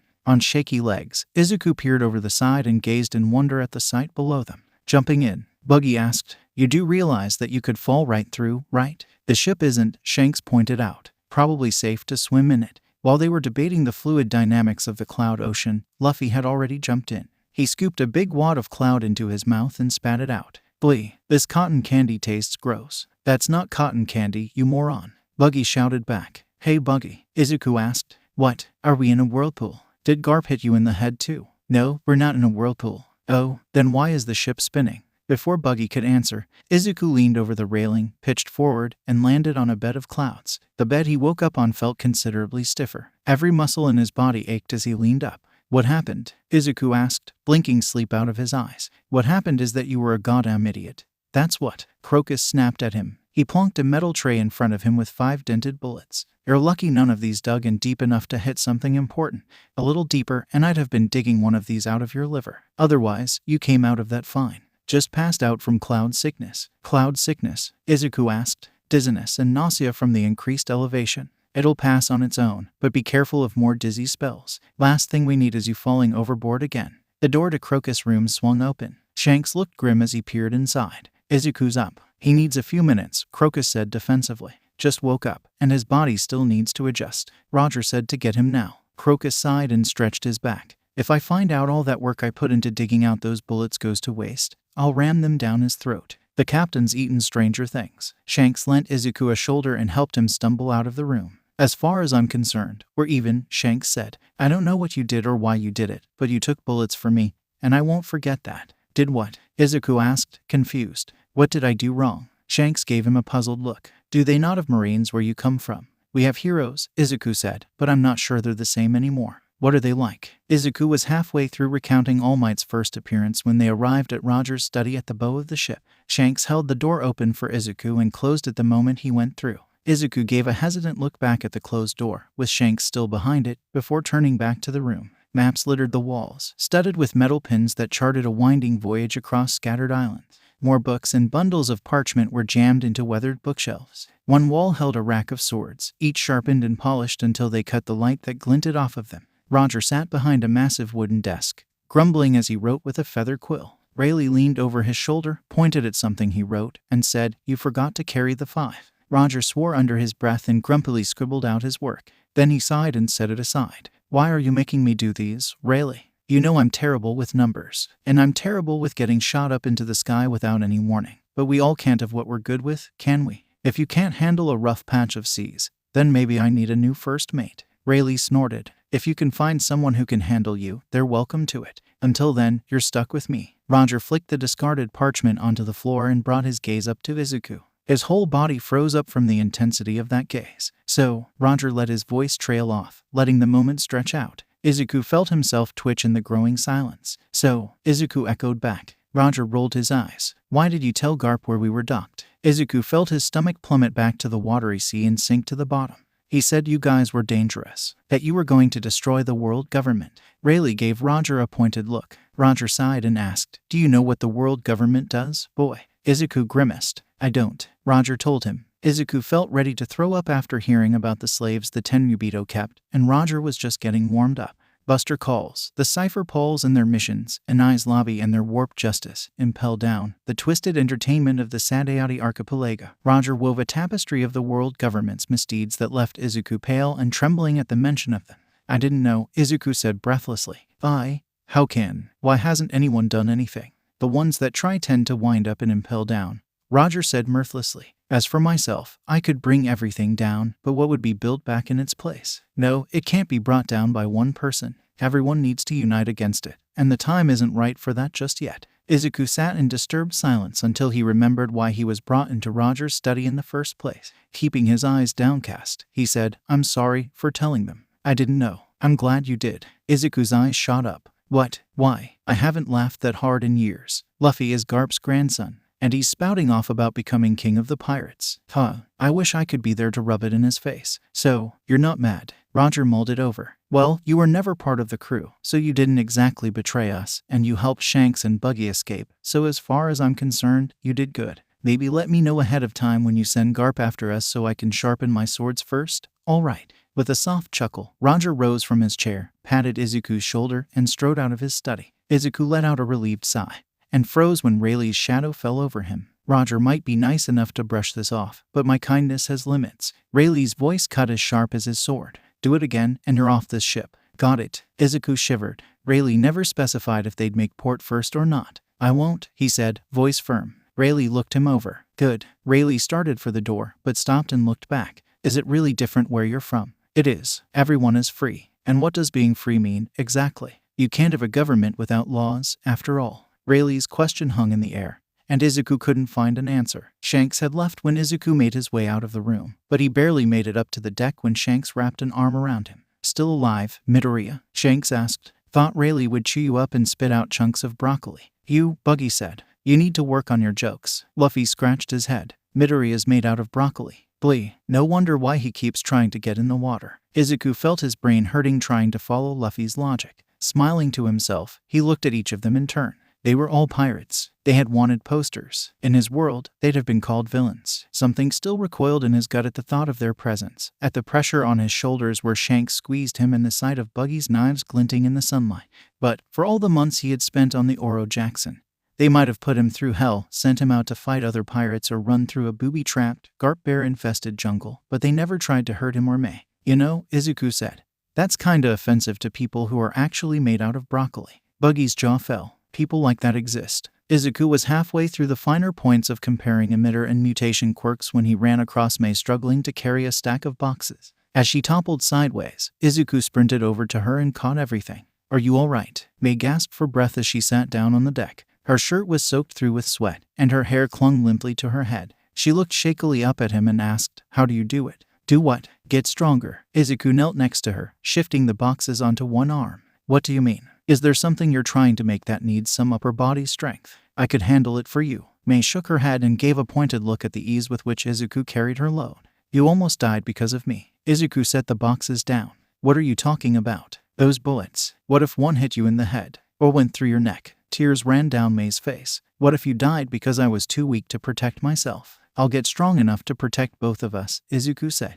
"Once I can do armament haki, bullets won't even scratch me." "And what if we get split up again, like at J? Mei asked. "What if those Marines show up, and you're not there?" "I can't make babies if I'm full of bullet holes," Izuku said. "Then we won't get split up. I'll be right beside you." Mei shook her head. "Everyone here is stronger than us, Izuku. How can you fight with everything you have if you're too busy protecting me? Do you think you can take Garp on with 6 bullets in your chest? Or fight 100 pirates? If I'm strong enough to keep myself safe, then you can focus on beating up the bad guys. Besides," she added forlornly, "I can't do anything else right now." "That's not true. I can what? Make a crossbow. Why would you even need that when you can run faster than an arrow? Gauntlets. You can already punch through trees. Why would you need hover boots when you can literally jump on air?" Izuku stalled out, trying to think of an answer. His thoughts were interrupted by a rubbery fist to his head. "Oh, what was that for?" "You're being stupid," Luffy said gruffly. The irony of being called stupid by Luffy was not lost on Izuku. "Stupid how? She wants to get stronger." "Great. Then she won't be weak anymore. Why try to stop her?" Izuku hesitated. Taking a deep breath, he said, "I don't want her to get hurt. And keeping her weak will stop her from getting hurt." Luffy asked, scratching his head.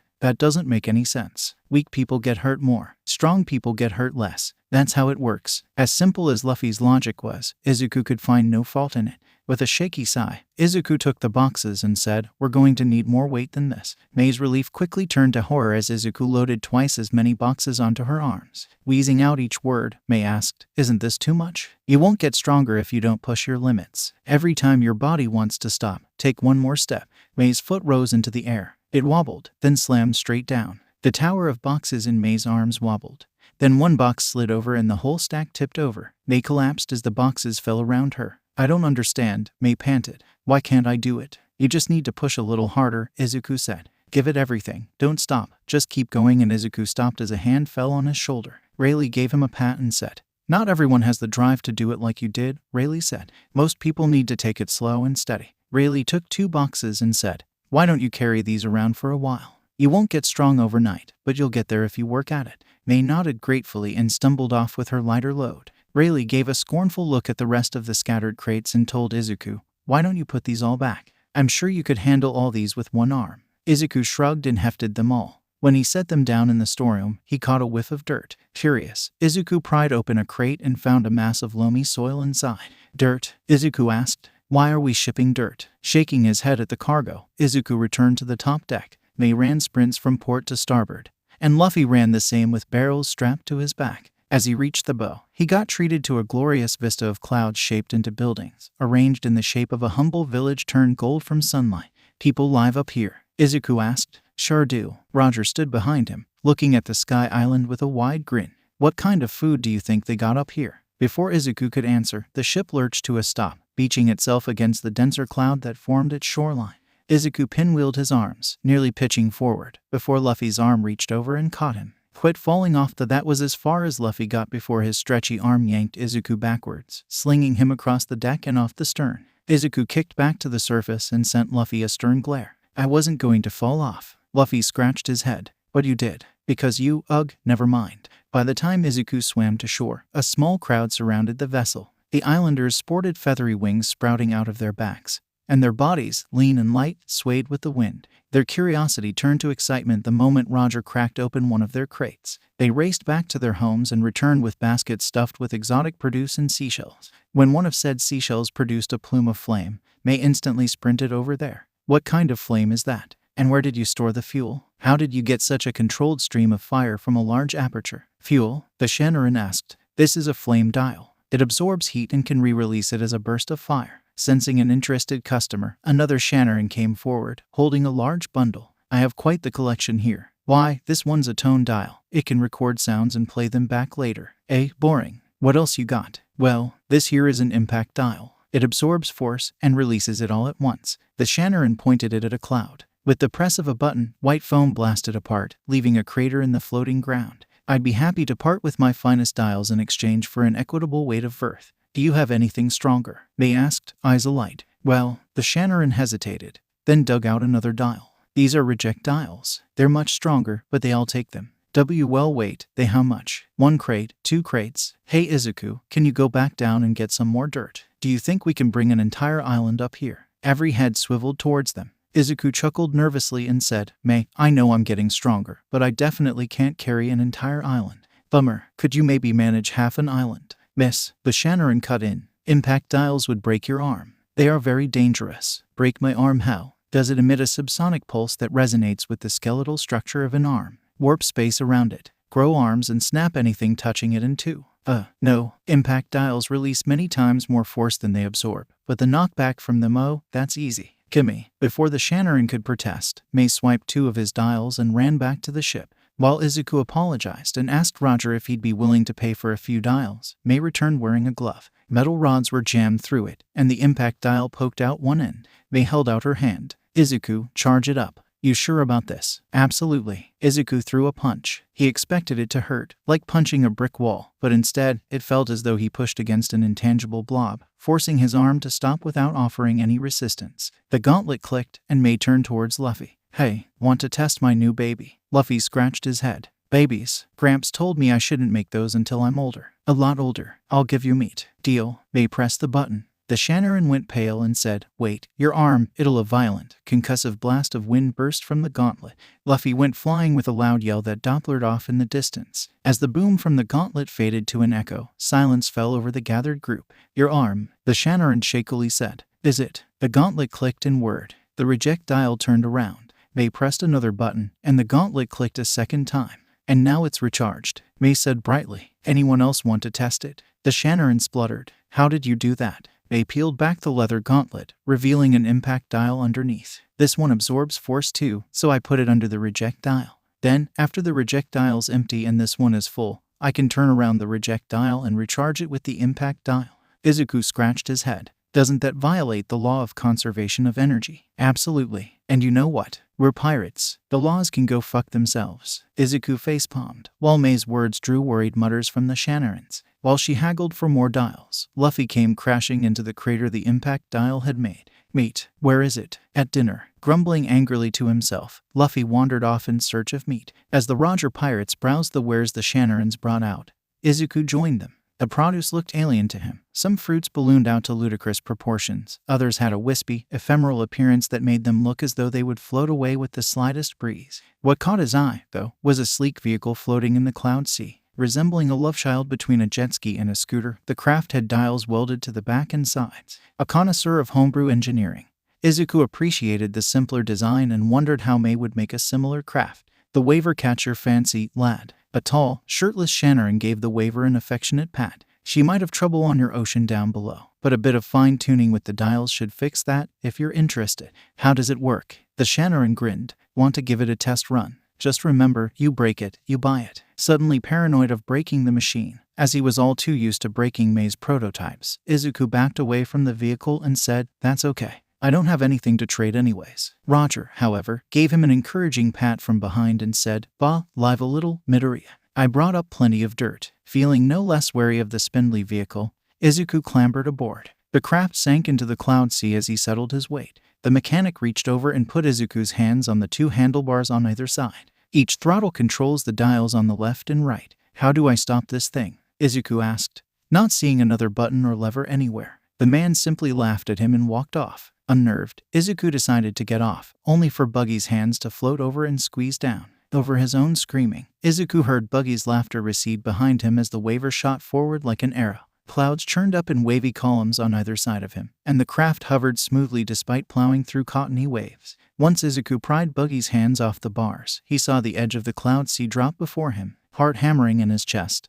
Izuku squeezed the left trigger. The end of the waver swung clockwise, but he still shot towards the edge. Once he faced away from certain death, Izuku gunned both throttles. The rear of the waver dipped over the edge before the twin dials pushed him back into safety. Izuku felt himself relax as he let the waver coast through the clouds. He gave the throttles gentle nudges, trying to find a more sedate speed, but the dials gave all or nothing. Even a flick of the throttle sent the waver flying. Thoroughly done with his high-octane trip through the clouds, Izuku raced back to the coast. As the crowd of onlookers rapidly grew closer, Izuku belatedly realized that he didn't have any brakes. He swung the rear end around, but this time he didn't have enough space. The side of the waver plowed into the beach, and the denser clouds forming the shoreline served as the perfect ramp to catapult Izuku even higher into the sky. Izuku had about 2 seconds to wonder if he could survive colliding with the cloud, wonder if he could break through the cloud, wonder if he would survive the impact with the ocean below, and have half a flashback of the time Bakugo gave him a swirly before Roger snatched the waver out of the air with one arm.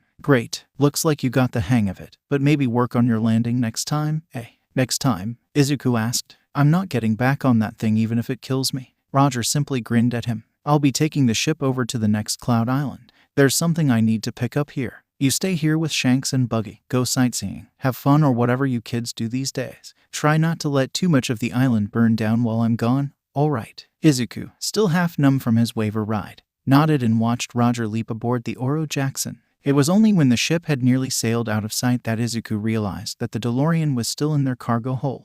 Izuku's instincts screamed at him, and he ducked. The wall to his left exploded in a cloud of white fluff as a cannonball slammed through it. The metal sphere whistled overhead, making Izuku's shirt ruffle as it passed close enough to touch it.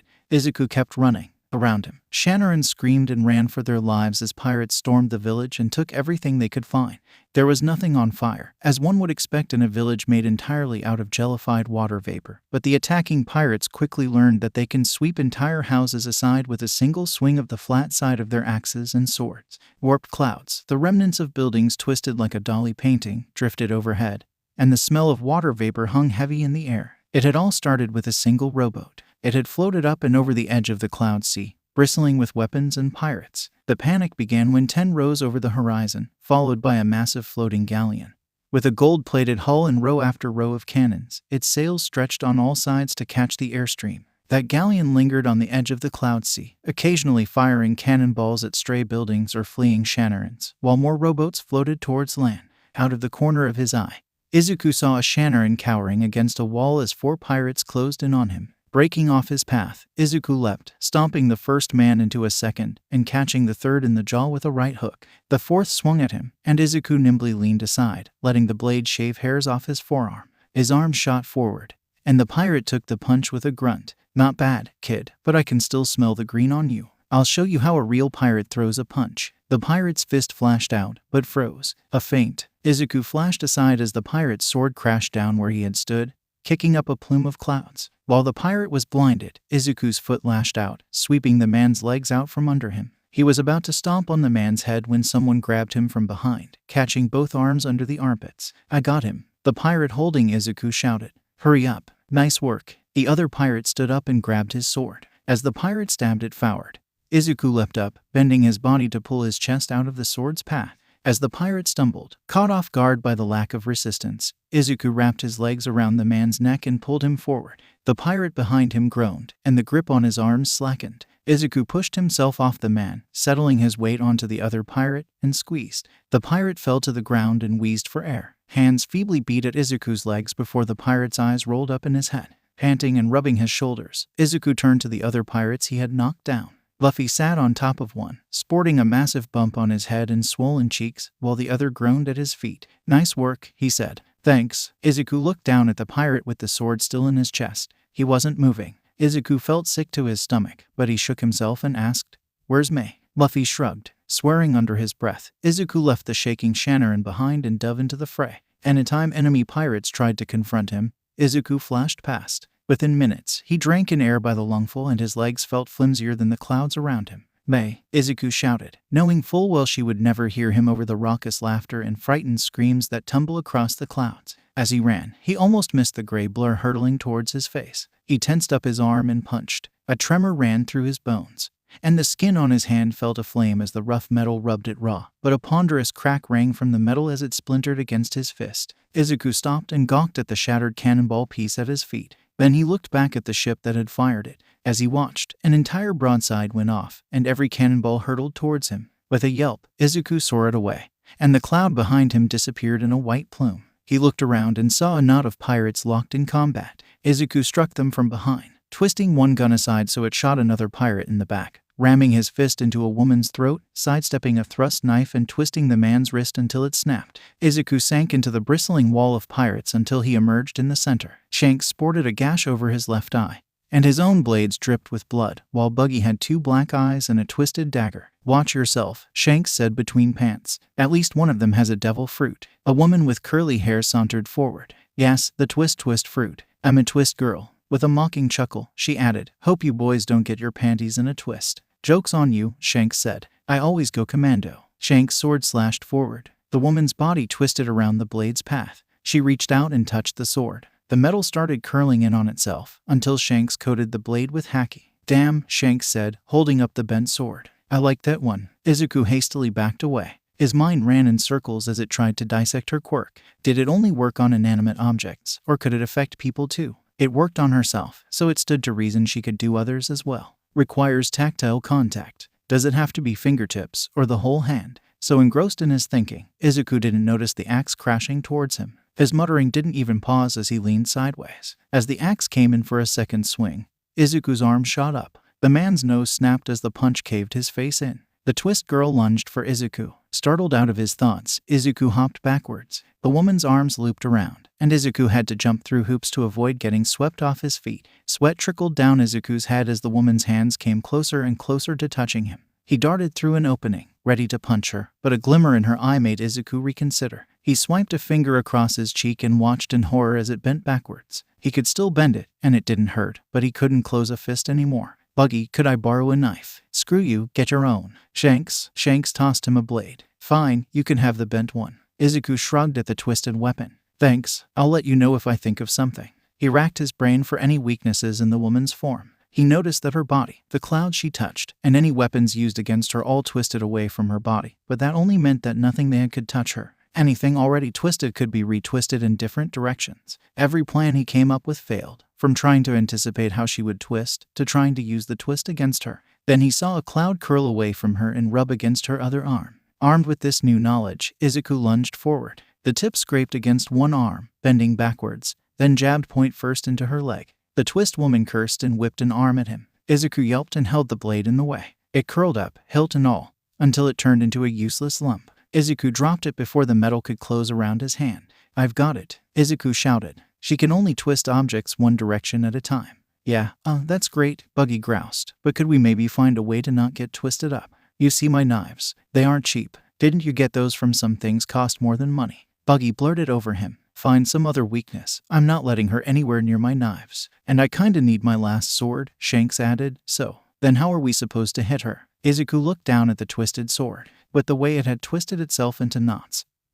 He couldn't get it straightened out enough to use, and even if he could get it to touch her, there's no way to get the lump of metal to twist enough to hit her again. Out of ideas, Izuku backpedaled and leapt away as the twist woman lumbered after him, each movement of her arms and legs exaggerated by fluid bends. Her neck twisted sideways, until her head leered upside down at him. "Well, little boy, what now? Give up, and I'll only leave one of your legs twisted." Izuku took a deep breath. Every second he wasted against her was another second May face the rest of the pirate hordes alone.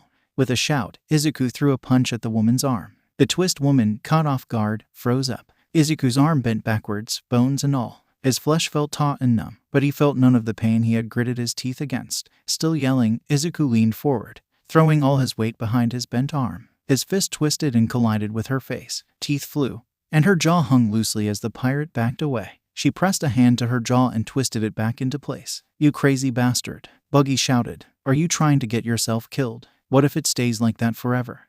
Don't sweat it." Shanks raised his bent sword. "These kinds of 𝗵𝗃𝗍 tend to wear off once you knock the user unconscious. I hope." Izuku grimaced at his bent arm. A slight shiver went through him at the thought of living the rest of his life with it stuck like that. Then he thought of May. Gritting his teeth, Izuku sprinted forward and threw another punch. As his left arm twisted, the woman's whole body twirled aside, and his fist crashed through empty air. Izuku used 𝗬𝗪, but as fast as he was, the twist woman moved faster. The sides of his arm grazed against her as he backstepped, and his other arm curled in on itself. "You bastard," she hissed. "I'll tie your intestines in a knot and watch you explode." Gross. Buggy threw a knife at her, making a trick shot that sliced open her arm on the ricochet. Why can't people be normal and reasonable? Izuku thought that the wannabe clown pirate didn't have much deck to stand on in that department, but before he could reply, an arm snaked forward. Izuku jumped, but his leg came up too slow. A fingertip grazed his foot, curling it up. He landed awkwardly and winced as his Achilles heel took the blow. "Guys," Izuku called back. "A little help here. We're busy," Shanks said as he crossed swords with 2 axes and another blade all at once. He yelped and ducked as a 3rd axe nearly took his head off. "And don't want to get twisted up like a balloon animal," Buggy retorted as he split himself into pieces to avoid a pistol shot. "Just keep her distracted long enough and maybe the captain can straighten you out." Izuku gulped and looked back at his opponent. She pranced forward, arms whipping around like flails, and said, "Awa, getting scared, little boy. This is what happens when you play pirates with the real deal." "I'm not a pirate." Izuku stood taller and said, "I'm going to be a hero." His announcement brought the fighting to a full stop. Even the ship off in the distance stopped firing cannonballs. After a second of collective disbelief, the attacking pirates all broke out in laughter. "Oh, that's rich," the twist woman said. "Guess someone's got a bad crush on 𝗵.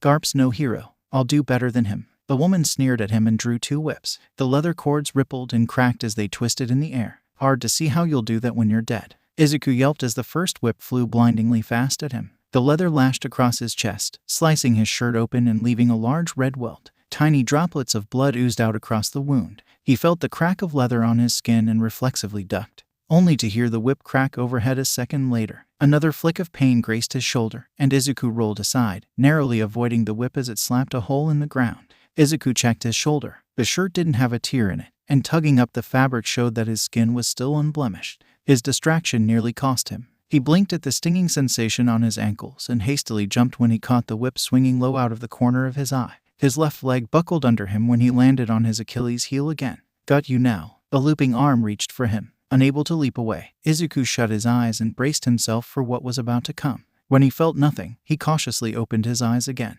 Luffy stood in front of him, both arms stretched into knots as they grabbed onto the woman's wrists. The woman's foot snapped up, knocking Luffy's jaw, and he let go with a grunt. His arms sprang back into shape like rubber bands. "A devil fruit," the woman grumbled. "Just my luck it counters mine. But a snot-nosed brat like you doesn't stand a chance." Luffy squinted at her twirling arms. "Hey, did you copy my power?" "No fair, cheater," the pirate snorted. "Copy yours. Yours is a cheap knockoff of mine. I can bend anything I want, while you can only bend yourself. Watch." The woman shoved both hands into the cloud. A layer of it peeled away, out from underneath Luffy. With a quick 𝗃𝗄, Luffy hopped back onto solid ground. Let me try that." Luffy jammed his hand into the ground and pulled. He didn't get the cloud to curl up, but he did scoop a ball of clouds into the twist woman's face. As she sputtered and wiped away the mess, Luffy ran forward and punched. His hand twisted away from her face. Luffy punched again and again, but each time, his hands veered away. Even if you can bend, you still can't touch me. Everything I touch twists away." "Luffy, she can only twist it once. Hit her in one spot, and while you're twisting, hit her again." The woman snarled and swiped at him, but Izuku, ready for it this time, leapt into the air. With only one working foot, he couldn't 𝗃𝗄 out of the ring, but he could 𝗃𝗄 over to where Shanks and Buggy fought. "Hey," Buggy snapped, "don't bring her over here. I don't want to get all twisted up like you." "You could still chop yourself up," Shanks pointed out. "Not much either of us could do if she turned us into pretzels." "Yeah, sure," Buggy drawled, "because it would be so much better being 1,000 tiny pretzels instead of one jumbo-sized carnival style and drizzled with cheese." Kinda getting hungry now." Shanks grinned at him. "You're starting to sound like Luffy." "You take that back." "Oh, guys," Izuku asked, "what's the plan?" "Plan?" Buggy shouted. "Shiki the Golden Lion shows up and you think I have a plan? How's this for a plan? The moment we have an opening, we run for it?" Izuku looked down at his twisted leg. "I don't think I can run." "Sucks to be you then." Shanks punched Buggy on the shoulder, nearly taking a knife to the eye in the process. "Hey, no leaving crewmates behind." "But is he really though? You heard about how he was Shanks' sword sliced off Buggy's head. The head overed there while the body continued fighting." "Fine, geez, I get it." While the fighting grew to a stalemate, Izuku risked a glance behind him. Luffy's arm spiraled away from the twist woman, only to reorient itself mid-air and strike her from behind. Even as Luffy's arms grew so curly they formed a giant knot around him, his fists kept hitting their mark. Bruised and bloodied, the twist woman screeched through swollen lips, "Just stop already. How are you not tied up? I'm made of rubber." Luffy's voice came muffled from inside the Gordian's knot his arms made. "I can stretch forever." "I don't think Luffy can stretch forever," Izuku said worriedly. "His arms are slowing down." "How far can he stretch?" 50 meters. 100. Who cares?" Buggy said. "As long as she's distracted, she's not coming after us." Shanks grimaced. "I'd help, but again, there's not much we can do. We'd have one shot to knock her out before she twists us up. Whatever we use, it needs to be big." Izuku looked back at Luffy's fight and felt a light bulb go off in his head. Do either of you have an impact dial? Sure, great idea, Buggy said sarcastically. She can twist it around and blast it in our faces. I'm not going to use it on her. I have a better idea. Shanks rummaged around in his pocket while fending off 4 other swords. I hope you know what you're doing. So am I. Izuku's grip felt clumsy thanks to his twisted arms, but he managed a good enough grip to block a club swung at Buggy's head. With the dial charged, Izuku limped back to the pile of tangled arms and legs that was Luffy. He peeked around his twisted body and aimed the dial at the twist woman. Hey Luffy, we've got one shot at this. Make it count. Count what? I only have 10 fingers. Izuku pressed the button on the dial. Luffy went flying forward like a giant rubbery cannonball, laughing as he collided with the thunderstruck pirate. Luffy's body kept twisting, but the twist woman was helplessly ensnared inside. Let's see, Luffy said in a confused mutter. Counting. Erg, this is too hard. You idiot. The woman twisted in his grasp. Let go of me. Oh, how about this? Luffy's hands balled up. He rammed one fist into her face and said, There's 4. His other fist slammed next to the first. And that's 9. Or was it 8? The twist woman slumped over. Luffy's arms quivered, and the knots snapped open. Izuku's own arms and legs straightened out, and the twisted sword left lying on the ground snapped open. Luffy sprang up and stretched his arms. Phew, that feels better. Izuku flexed his own leg and rubbed at his aching heel. Feeling lightheaded, he said, I'm so glad that wasn't permanent. Shanks picked up his sword and ran a finger along the side of the blade. You and me both. Do you have any idea how hard it is to find a matching set? Hey, Buggy, cut up into 20 different pieces, held back the tide of pirates like an overstretched fishing net. Are you 3 going to sit around all day? Or are you going to help out? Shanks laid back on the cloudy ground. Hey, you got this, Buggy. Oh, go F gunshots rang out from behind the lion pirates, then fell with bullet holes in their backs, revealing ranks of Shannaran soldiers lying prone on the ground, their white uniforms blending in almost perfectly with the tufts of churn cloud surrounding the battlefield. See, Shanks said as the pirates ran for the forest. I told you, as Izuku started to relax. He looked around and felt a twinge of panic. Hey, have any of you seen May? Buggy shook his head, while Shanks gave it more thought. I think she went with that one guy, with the waver you rode. She was probably at his place when the attack hit. Izuku frantically looked around. And where is that? Shanks shrugged. You'll have to ask around. One of the white berets crawled forward and saluted from the ground. I overheard your conversation. We received word that you had helped repel the invasion, and I am willing to deploy a squad to assist you. Izuku skeptically eyed the prone soldiers and said, If you could just tell me which way to go, that would be great. The soldier bodily turned himself around and pointed towards the edge of the village. His shack is right next to the cloud sea, can't miss it. Thanks, Izuku called back as he sprinted off. When he heard footsteps behind him, he turned and saw Shanks dragging Buggy and Luffy after him. You're not hogging all the fun today, Shanks said with a grin. Fun? Buggy shrieked as his torso trailed behind his feet. We're up against Shiki and you think this is fun? Absolutely. Izuku's heart sank when he saw broken clouds drifting up ahead like tufts of smoke.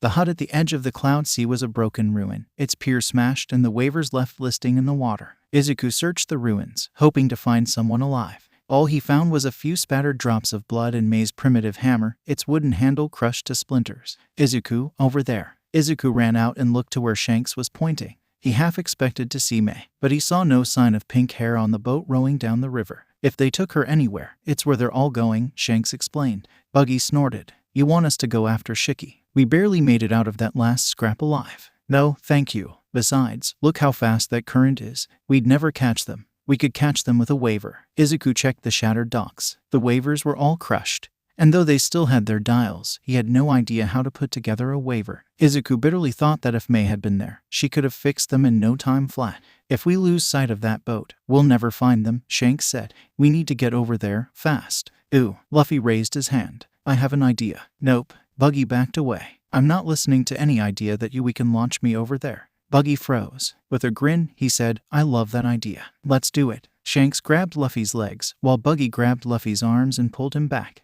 Once he had him lined up, Buggy said, ready to launch. We're launching. Okay. Luffy snapped back, with Buggy still hanging onto him. Screaming for dear life, Buggy let go and flew through the air towards the rowboat. Luffy snapped back over to Shanks and said, Hey, you were supposed to let go. Shanks watched Buggy slam headfirst into the pirate's boat and said, Oops, here, let's try again. Izuku pulled this time, and he made absolutely certain he let go. Luffy shot towards the boat and slammed headfirst into Buggy. There's still a waver by our ship, right? If they didn't break that one too. If Roger had you learn how to use it, it means we'll need it. I'll catch up with them on foot. You get the waiver and meet us upriver." Izuku was nearly out of breath when he saw the waiver leaning against a stack of crates where he had last left it, after sending a quick thanks to whatever deity inhabited that world. Izuku rushed the waiver into the cloud sea and zipped off towards the wooded river leading into the heart of Sky Island. Izuku clung for dear life as the waiver sped down the river with a mind of its own. He had thought it a rough ride, out on the open cloud sea with barely a wave to disturb the craft. But on the river, with frothing rapids, twists and turns, porous logs lurking under the surface, and spongy rocks poking out of the water, made Izuku feel like someone shoved him inside a washing machine and hit all the buttons. Had the water and the obstacles strewn about it been made out of anything more substantial than clouds, both he and his craft would have been pulverized to dust. As it was, the waiver's springy, steel-reinforced prow was riddled with cracks that grew wider every time Izuku slammed into a rock. All the while Izuku clung to the craft. The only thought going through his head was a prayer that he would find Mei in one piece, as his arms felt as though they were approaching a jelly-like consistency. He finally caught up to the rowboat Buggy and Luffy had commandeered. Buggy stood at the prow, chest puffed out and barking orders, and Shanks leaned in the back, blissfully ignoring them, while Luffy grumpily manned the oars. "Watch out. I can't stop," that was all Izuku had time to shout before he barreled past them. The weight given off by the waiver made the rowboat lurch. Buggy pinwheeled his arms and floated his body in place, but his feet tumbled into the river. With a cry of panic, Buggy dove in after them. Before long, Izuku caught sight of another boat. As he got a closer look at the unfamiliar pirates aboard the rowboat, indecision racked Izuku. Would it be better to try to fight them, or zip past them? What if they knew where Mei was? What if they had her? What if Izuku heard shouts of panic from ahead of him? Too late, Izuku realized that the waiver had made the choice for him. He only had time to brace himself before the waiver slammed prow first into the rowboat. After the vigorous beating the craft had taken, it burst into splinters upon contact with the rowboat, but the keel, made of more stubborn material, drove itself like a wedge through the rowboat's prow, mangling planks and legs alike as it dragged bits and pieces of the rowboat into the water with it. Izuku himself crashed headfirst into another pirate's face. Izuku, with Tekai active, came away with a mild tingling sensation. The pirate, not expecting someone to fly skull first into them, got a crumpled nose, lost half their front teeth, and went tumbling off the boat. One pirate swung a cutlass at Izuku, but the half of the boat they stood on pitched sideways, dumping him and 3 others into the river. Izuku's half, still floating steady despite the prodigious structural damage dealt to it, lazily drifted against the shoreline. Izuku leapt for it and rolled on the ground. Breathing hard and rubbing his shaking arms, Izuku sat up. Bits of driftwood and floating bodies disappeared down a bend. Then he saw a familiar mop of blue hair drifting near the shoreline. Izuku sprinted down, grabbed the scraggly ponytail, and dragged Buggy onto shore. Once on solid ground, Buggy hacked and coughed up a glob of watery cloud. He hugged his disembodied feet close to his chest and heaved a sigh. "Thought they were goners. I almost didn't find them. Did you see Mei at all?" Buggy rolled his eyes. "Of course that's what's on your mind. Not I'm so glad you're okay, Buggy. Or how about, would you like me to dive in and find all the knives that fell out of your pocket when some idiot's waiver rocked the boat and knocked you into the water?" Speaking of, a disembodied fist smacked into the side of Izuku's face. Rubbing his swelling jaw, Izuku glared and asked, "What was that for?" "Do you really need to ask that after what I just said?" Izuku rewound their conversation and thought back to when he had passed them. "Oops, sorry about that." Buggy rolled his eyes. "So, now what?" Izuku pointed downriver. "We can still follow their boats and stumble right into Shiki. No thanks, I'll head back the way I came. And if I happen to find that girlfriend of yours, I'll let her know you died valiantly trying to rescue her. Okay, bye." Buggy took 2 steps upriver when a loud, bestial roar echoed across the woods. Birds took raucous flight, and rodents scampered out of the undergrowth. Buggy gulped, then shook his head. "Nope, still better than facing Shiki. Besides, it's no match for Mei." Buggy patted down his coat pockets. Then he checked his pants. He pried off both shoes and came away with a shiv tucked underneath the sole. Buggy glumly held up the tiny blade, in total about as long as his pointer finger, and looked back at Izuku. "You know, she's probably dead already. You're only going to get yourself." Izuku stamped away from him. Buggy muttered curses under his breath before running after him. "Hey, wait. I was kidding. I'm sure she's fine. Don't leave me alone in this godforsaken jungle." Buggy rushed forwards and nearly ran into Izuku's back. Chuckling nervously, Buggy said, "Thought you were gonna leave me for a bit. Realized that this is a bad idea." When Buggy didn't get a response, he stepped around Izuku. The Cloud River branched into 4 paths. Over each path, a sign announced an ordeal. "Welp, I guess that's that. We won't have any way of finding those pirates since they could have picked any path. Why don't we head back and let Roger know what happened? He'll figure something out." Izuku hesitated before the branching paths. A part of him heard Buggy's suggestion and thought it sensible. That part of him panicked over running ahead by himself, of stumbling into too many pirates and getting himself killed. Those pirates didn't have a reason to kill her, and it only made sense to go back for reinforcements to make sure they got her back in one piece. But another voice in his head warned him that he couldn't trust those pirates to keep her alive, that they could be hurting her while he stood there. Maybe he wouldn't find anything if he picked one of the 4 paths. Maybe he would find the pirates and go down fighting. But could he live with himself if he turned back now? Izuku's gaze rose to the 4 signs. He tried to imagine it from the perspective of the pirates coming through. String and ball sounded too innocent. Iron sounded too tough. But a swamp. Boats can sail through a swamp just fine. And if he needed to, Izuku would jeppo across the whole island to get to Mei. This way. Meet. Luffy's tongue mauled about as he pulled at the oars. You know you don't have to row, right? Shanks asked. The current's pushing us downriver. Meet. Luffy swung the oars even faster. Shanks shrugged, scooped out some soggy cloud with a discarded hat, and went back to sharpening his swords. The gentle scrape of whetstone on steel filled his ears, until a distant, high-pitched whine made him look up. Is that another waver? Shanks asked himself. I thought the rest were broken. What appeared through the tree line vaguely resembled a waver, though a ramshackle chassis built around the craft made it much wider. A seat was carved on top of it, and Mei drove the craft effortlessly around a rock in the middle of the river. Mei pulled up alongside the riverboat. Hey guys, did you see Izuku at all? You missed him by about 15 minutes. Shanks went back to sharpening, then froze. Hold on, weren't you captured? By who? Those villains from earlier. Nah, gave them a whack with my gauntlet, then got that shell guy some help with that cut on the head they gave him. Those white hat guys said you all went up the river, so I scavenged those busted waivers and made this beautiful baby. Shanks eyed the dial-powered jet ski,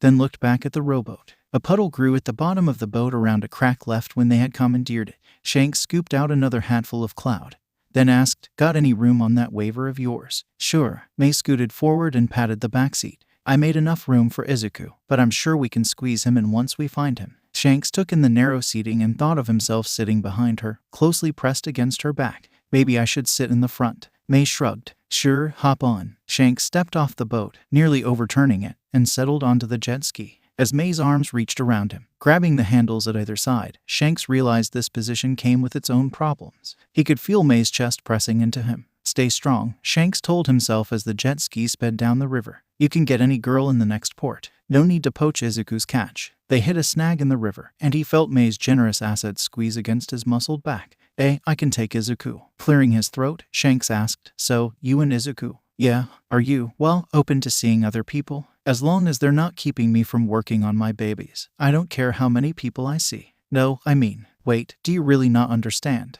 Understand what? Shanks took a deep breath. All right, now I'm getting confused. You've been screwing with Buggy this whole time, right? Why would I put screws in him? He's not a robot. Hatsum's eyes gleamed. Or is he? What even is a? No, wait. Let me ask this as bluntly as possible. Are you and Midori a thing? Yes, we are a thing. Great. Just as everything is a thing, isn't it? You're a thing. This jet ski is a thing. This river is a thing. That sign we're passing under is a thing. A thing, a thing. You know, together. Rowing oars in bed. Tying up. Why would we row oars in bed? Is our bed a boat? Shanks face bombed. It's a euphemism. Do they not of those where you come from? What's a euphemism? Shanks gave a long, suffering sigh. Please tell me your parents told you where children come from. Of course they did. Oh, thank God. When a mommy and a daddy love each other very much, they weld together 2 separate helixes, each of them made into a unified chain, and used that as the blueprint to build the rest of the baby. Mei scratched her head. I have no idea how you get a blueprint out of a chain, but I bet it's very detailed to get every speck of the human body designed correctly. Shanks turned around to give her a dumbfounded look. There's so much to unpack with what you just said that I have no idea where to start. I imagine you would start with the brain. That's the most important part, isn't it? Under his breath, Shanks mumbled. Clearly, your brain needs more unpacking. Criss-crossed shadows fell over them. Shanks looked up and saw an enormous wire cage surrounding them. Oh, Mei, did you say something about a sign earlier? I sure did. And what, exactly, did that sign say? I dunno. It said iron on it, and I thought maybe there'd be some spare parts around here. Sounded better than going to string or ball. Wait, there are more paths. Yep. We could always come back to them once we're done scavenging here. Shanks looked behind them. The cage extended down to the river from where they had come. Something tells me it won't be that easy. Meat. Luffy huffed as he kept rowing. Meat, string, swamp, iron, bow, meatball. Luffy's head snapped up. His arms flailed, and the oars wildly churned up the cloudy river. Meatball, you said we'd be fine in the boat. Buggy shouted as the boat listed to one side. It's a swamp. Izuku dug his oar into the river and shoved the boat out of the invisible hole it had been sinking into. How was I supposed to know our boat wouldn't float in a swamp? Oh ho ho ho ho ho. A creepy voice laughed ominously from inside a maelstrom of clouds. I see you have stumbled into one of my swamp traps. Welcome to the trial of swamp. I am 𝗳𝗏𝗧, and 𝗳𝗏𝗧 started hacking and coughing. The Shannarin stumbled out of the cloud and gasped for air. Phew, forgot there wouldn't be any air in there. It is I, 𝗳𝗏𝗧. My trial has a 50% survival rate. That means you are already half dead. Buggy screeched in fear. Izuku scratched his head and said, I don't think that's how it works. Silence, fool. 𝗳𝗏𝗧 pointed. Now prepare yourself, for my clouds strangle the very life out of you. If you get caught in one, you won't be able to breathe no matter how hard you try. Izuku and Buggy both looked at each other. We're over here, Izuku said. 𝗳𝗏𝗧 looked over them, then looked back at his finger, pointing the wrong way. How careless. Izuku dipped a hand where the boat had sunk. The cloud came away in a viscous gas, sinking through his fingers. Buggy gulped nervously and asked, I bet the other pirates took one look at this guy and turned back. Maybe we should turn around too. I bet they went to the string trial. String is pretty easy, isn't it? String has a 0.5% chance of survival, which is less than 50. Therefore, I have the superior trial. Buggy and Izuku both looked at each other. Okay, Buggy admitted. This guy's an idiot. Let's get him. Hey wait, Izuku shouted, as Buggy flung his torso out of the boat. A wall of cloud rose in front of him, engulfing Buggy's head. No matter how the cabin boy tried to wrench the cloud off himself, it stayed stuck to his head. Oh ho ho ho ho ho. 𝗳𝗏𝗧 laughed. It is already too late. The cloud will stay stuck in his lungs, no matter how hard he tries to breathe it out. Because it's denser than air, correct? Izuku asked. What? Those pit traps, they stay in place because the cloud is denser than air. If it's dense enough, gas stays stuck in your lungs because your lungs can't collapse enough to remove all the gas in them. But if you were to do a handstand, Izuku held Buggy upside down. A stream of white cloud drifted out of his mouth, and Buggy took a deep gulp of air. I'm alive, Buggy cried. Freedom. 𝗳𝗏𝗧 looked amazed. That really works. Yep, Izuku explained. Gravity pulls the denser air out of your lungs when you hang upside down like that. Why don't you give it a try? All right, I will. 𝗳𝗏𝗧 stuck his head in a cloud. Within seconds, his hands started thrashing, and he flailed around wildly. Buggy snickered and said, Izuku, you're a genius. It's not that impressive, Izuku said. It's just basic physics. If physics is tricking idiots into killing themselves. That wasn't basic, that was a masterclass in manipulation. A flashy firework of falsehood. Okay, I'm out of words. Let's scram. All right, give me a second. Izuku stepped out of the boat and went up to 𝗳𝗏𝗧, picking his pockets. Good call. Why didn't I think of that? Why would I pick him up by the pockets? Izuku asked as he flipped 𝗳𝗏𝗧 on his head. Buggy's jaw dropped. Izuku, what the hell are you doing? He wanted to try it out, but he forgot to do the handstand first. He was trying to kill us, you idiot. Why are you helping him? I'm not going to let him die. That just feels wrong. Buggy grabbed 𝗳𝗏𝗧 and tried to flip him back up. And what about us?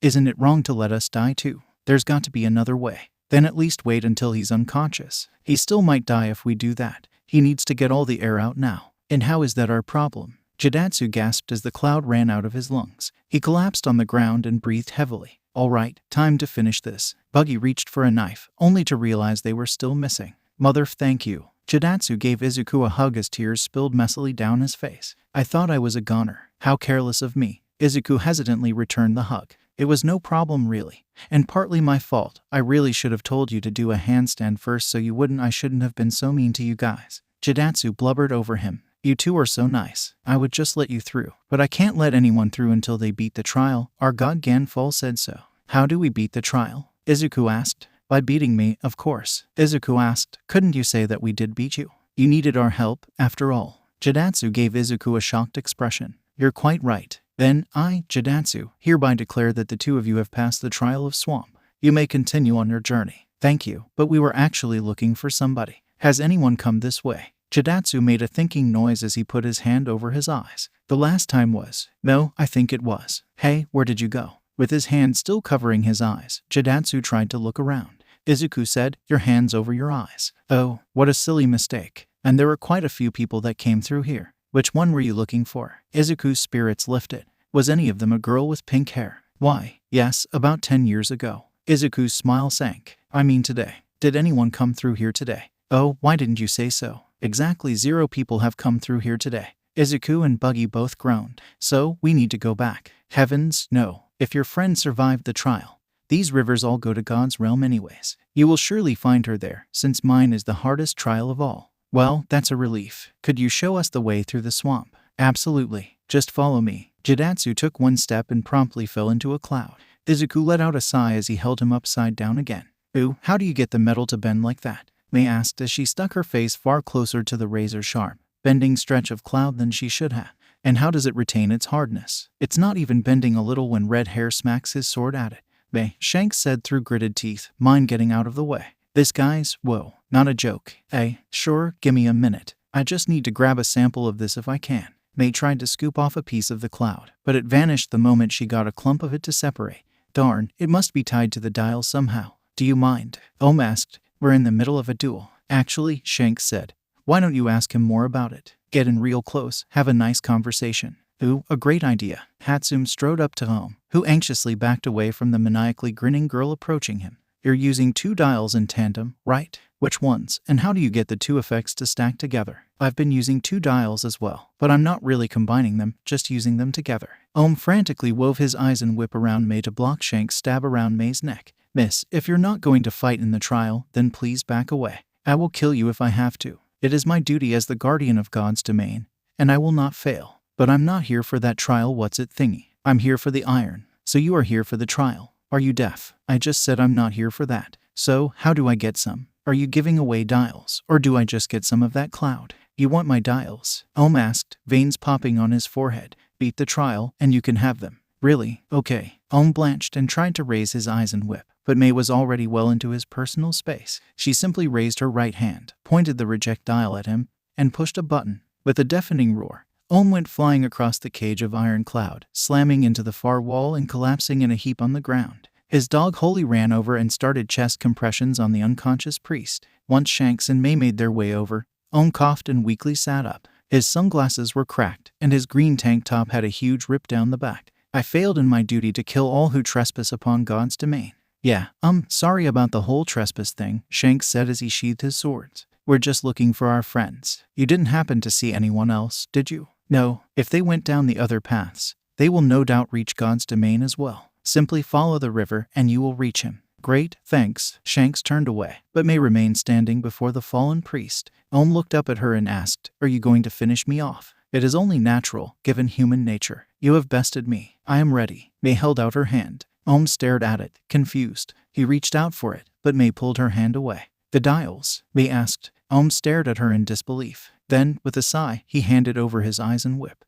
Thanks. Mei bounded off, leaving the priest and his dog staring perplexed after her. Meet, Luffy bellowed as he rode headlong into the field of floating cloud balls. Ho, ho, hoo. A spherical, white-clad priest bounded from branch. I am Satori, and a cloud drifted close to Luffy. Still rowing like mad, Luffy's jaw extended and scooped the cloud whole. He swallowed and bellowed, meat. The contents of the surprise clouds are completely random. Even I don't know what Luffy rode underneath the priest, gobbling up every surprise cloud in sight. Satori huffed and asked angrily, are you even listening to me? Meatballs. All right, that's it. Surprise cloud billiards. Satori flung a cloud into the suspended field. One collision led to 2, making 4 more, until every cloud bounced in Luffy's direction. Luffy's jaw stretched even wider, gobbling up every cloud at once. Exactly according to plan. Satori shouted. And now that you have swallowed them all, the slightest disturbance will set them all off. Satori leapt in front of Luffy and rammed an impact dial in his stomach. Luffy's bloated body bulged inward, absorbing the blow without letting a single cloud burst. Luffy looked down, saw the white sphere before him, and drooled. Meat. Satori hastily backed away, but even the dials in his feet couldn't save him from Luffy's appetite. Stuck next to all his surprise clouds, Satori could only watch as Luffy ate another one. It popped, and Luffy happily chewed on an entire smoked ham. That one actually was meat. In the ruined remains of the trial of string, 𝗂𝗏 lay amidst the severed remains of his string clouds. The jagged stump of his lance, its heat dial pilfered, lay in his limp fingers, while its jagged shards lay strewn about the cratered clouds. 𝗂𝗏 let out a ragged breath and said, God, please forgive me.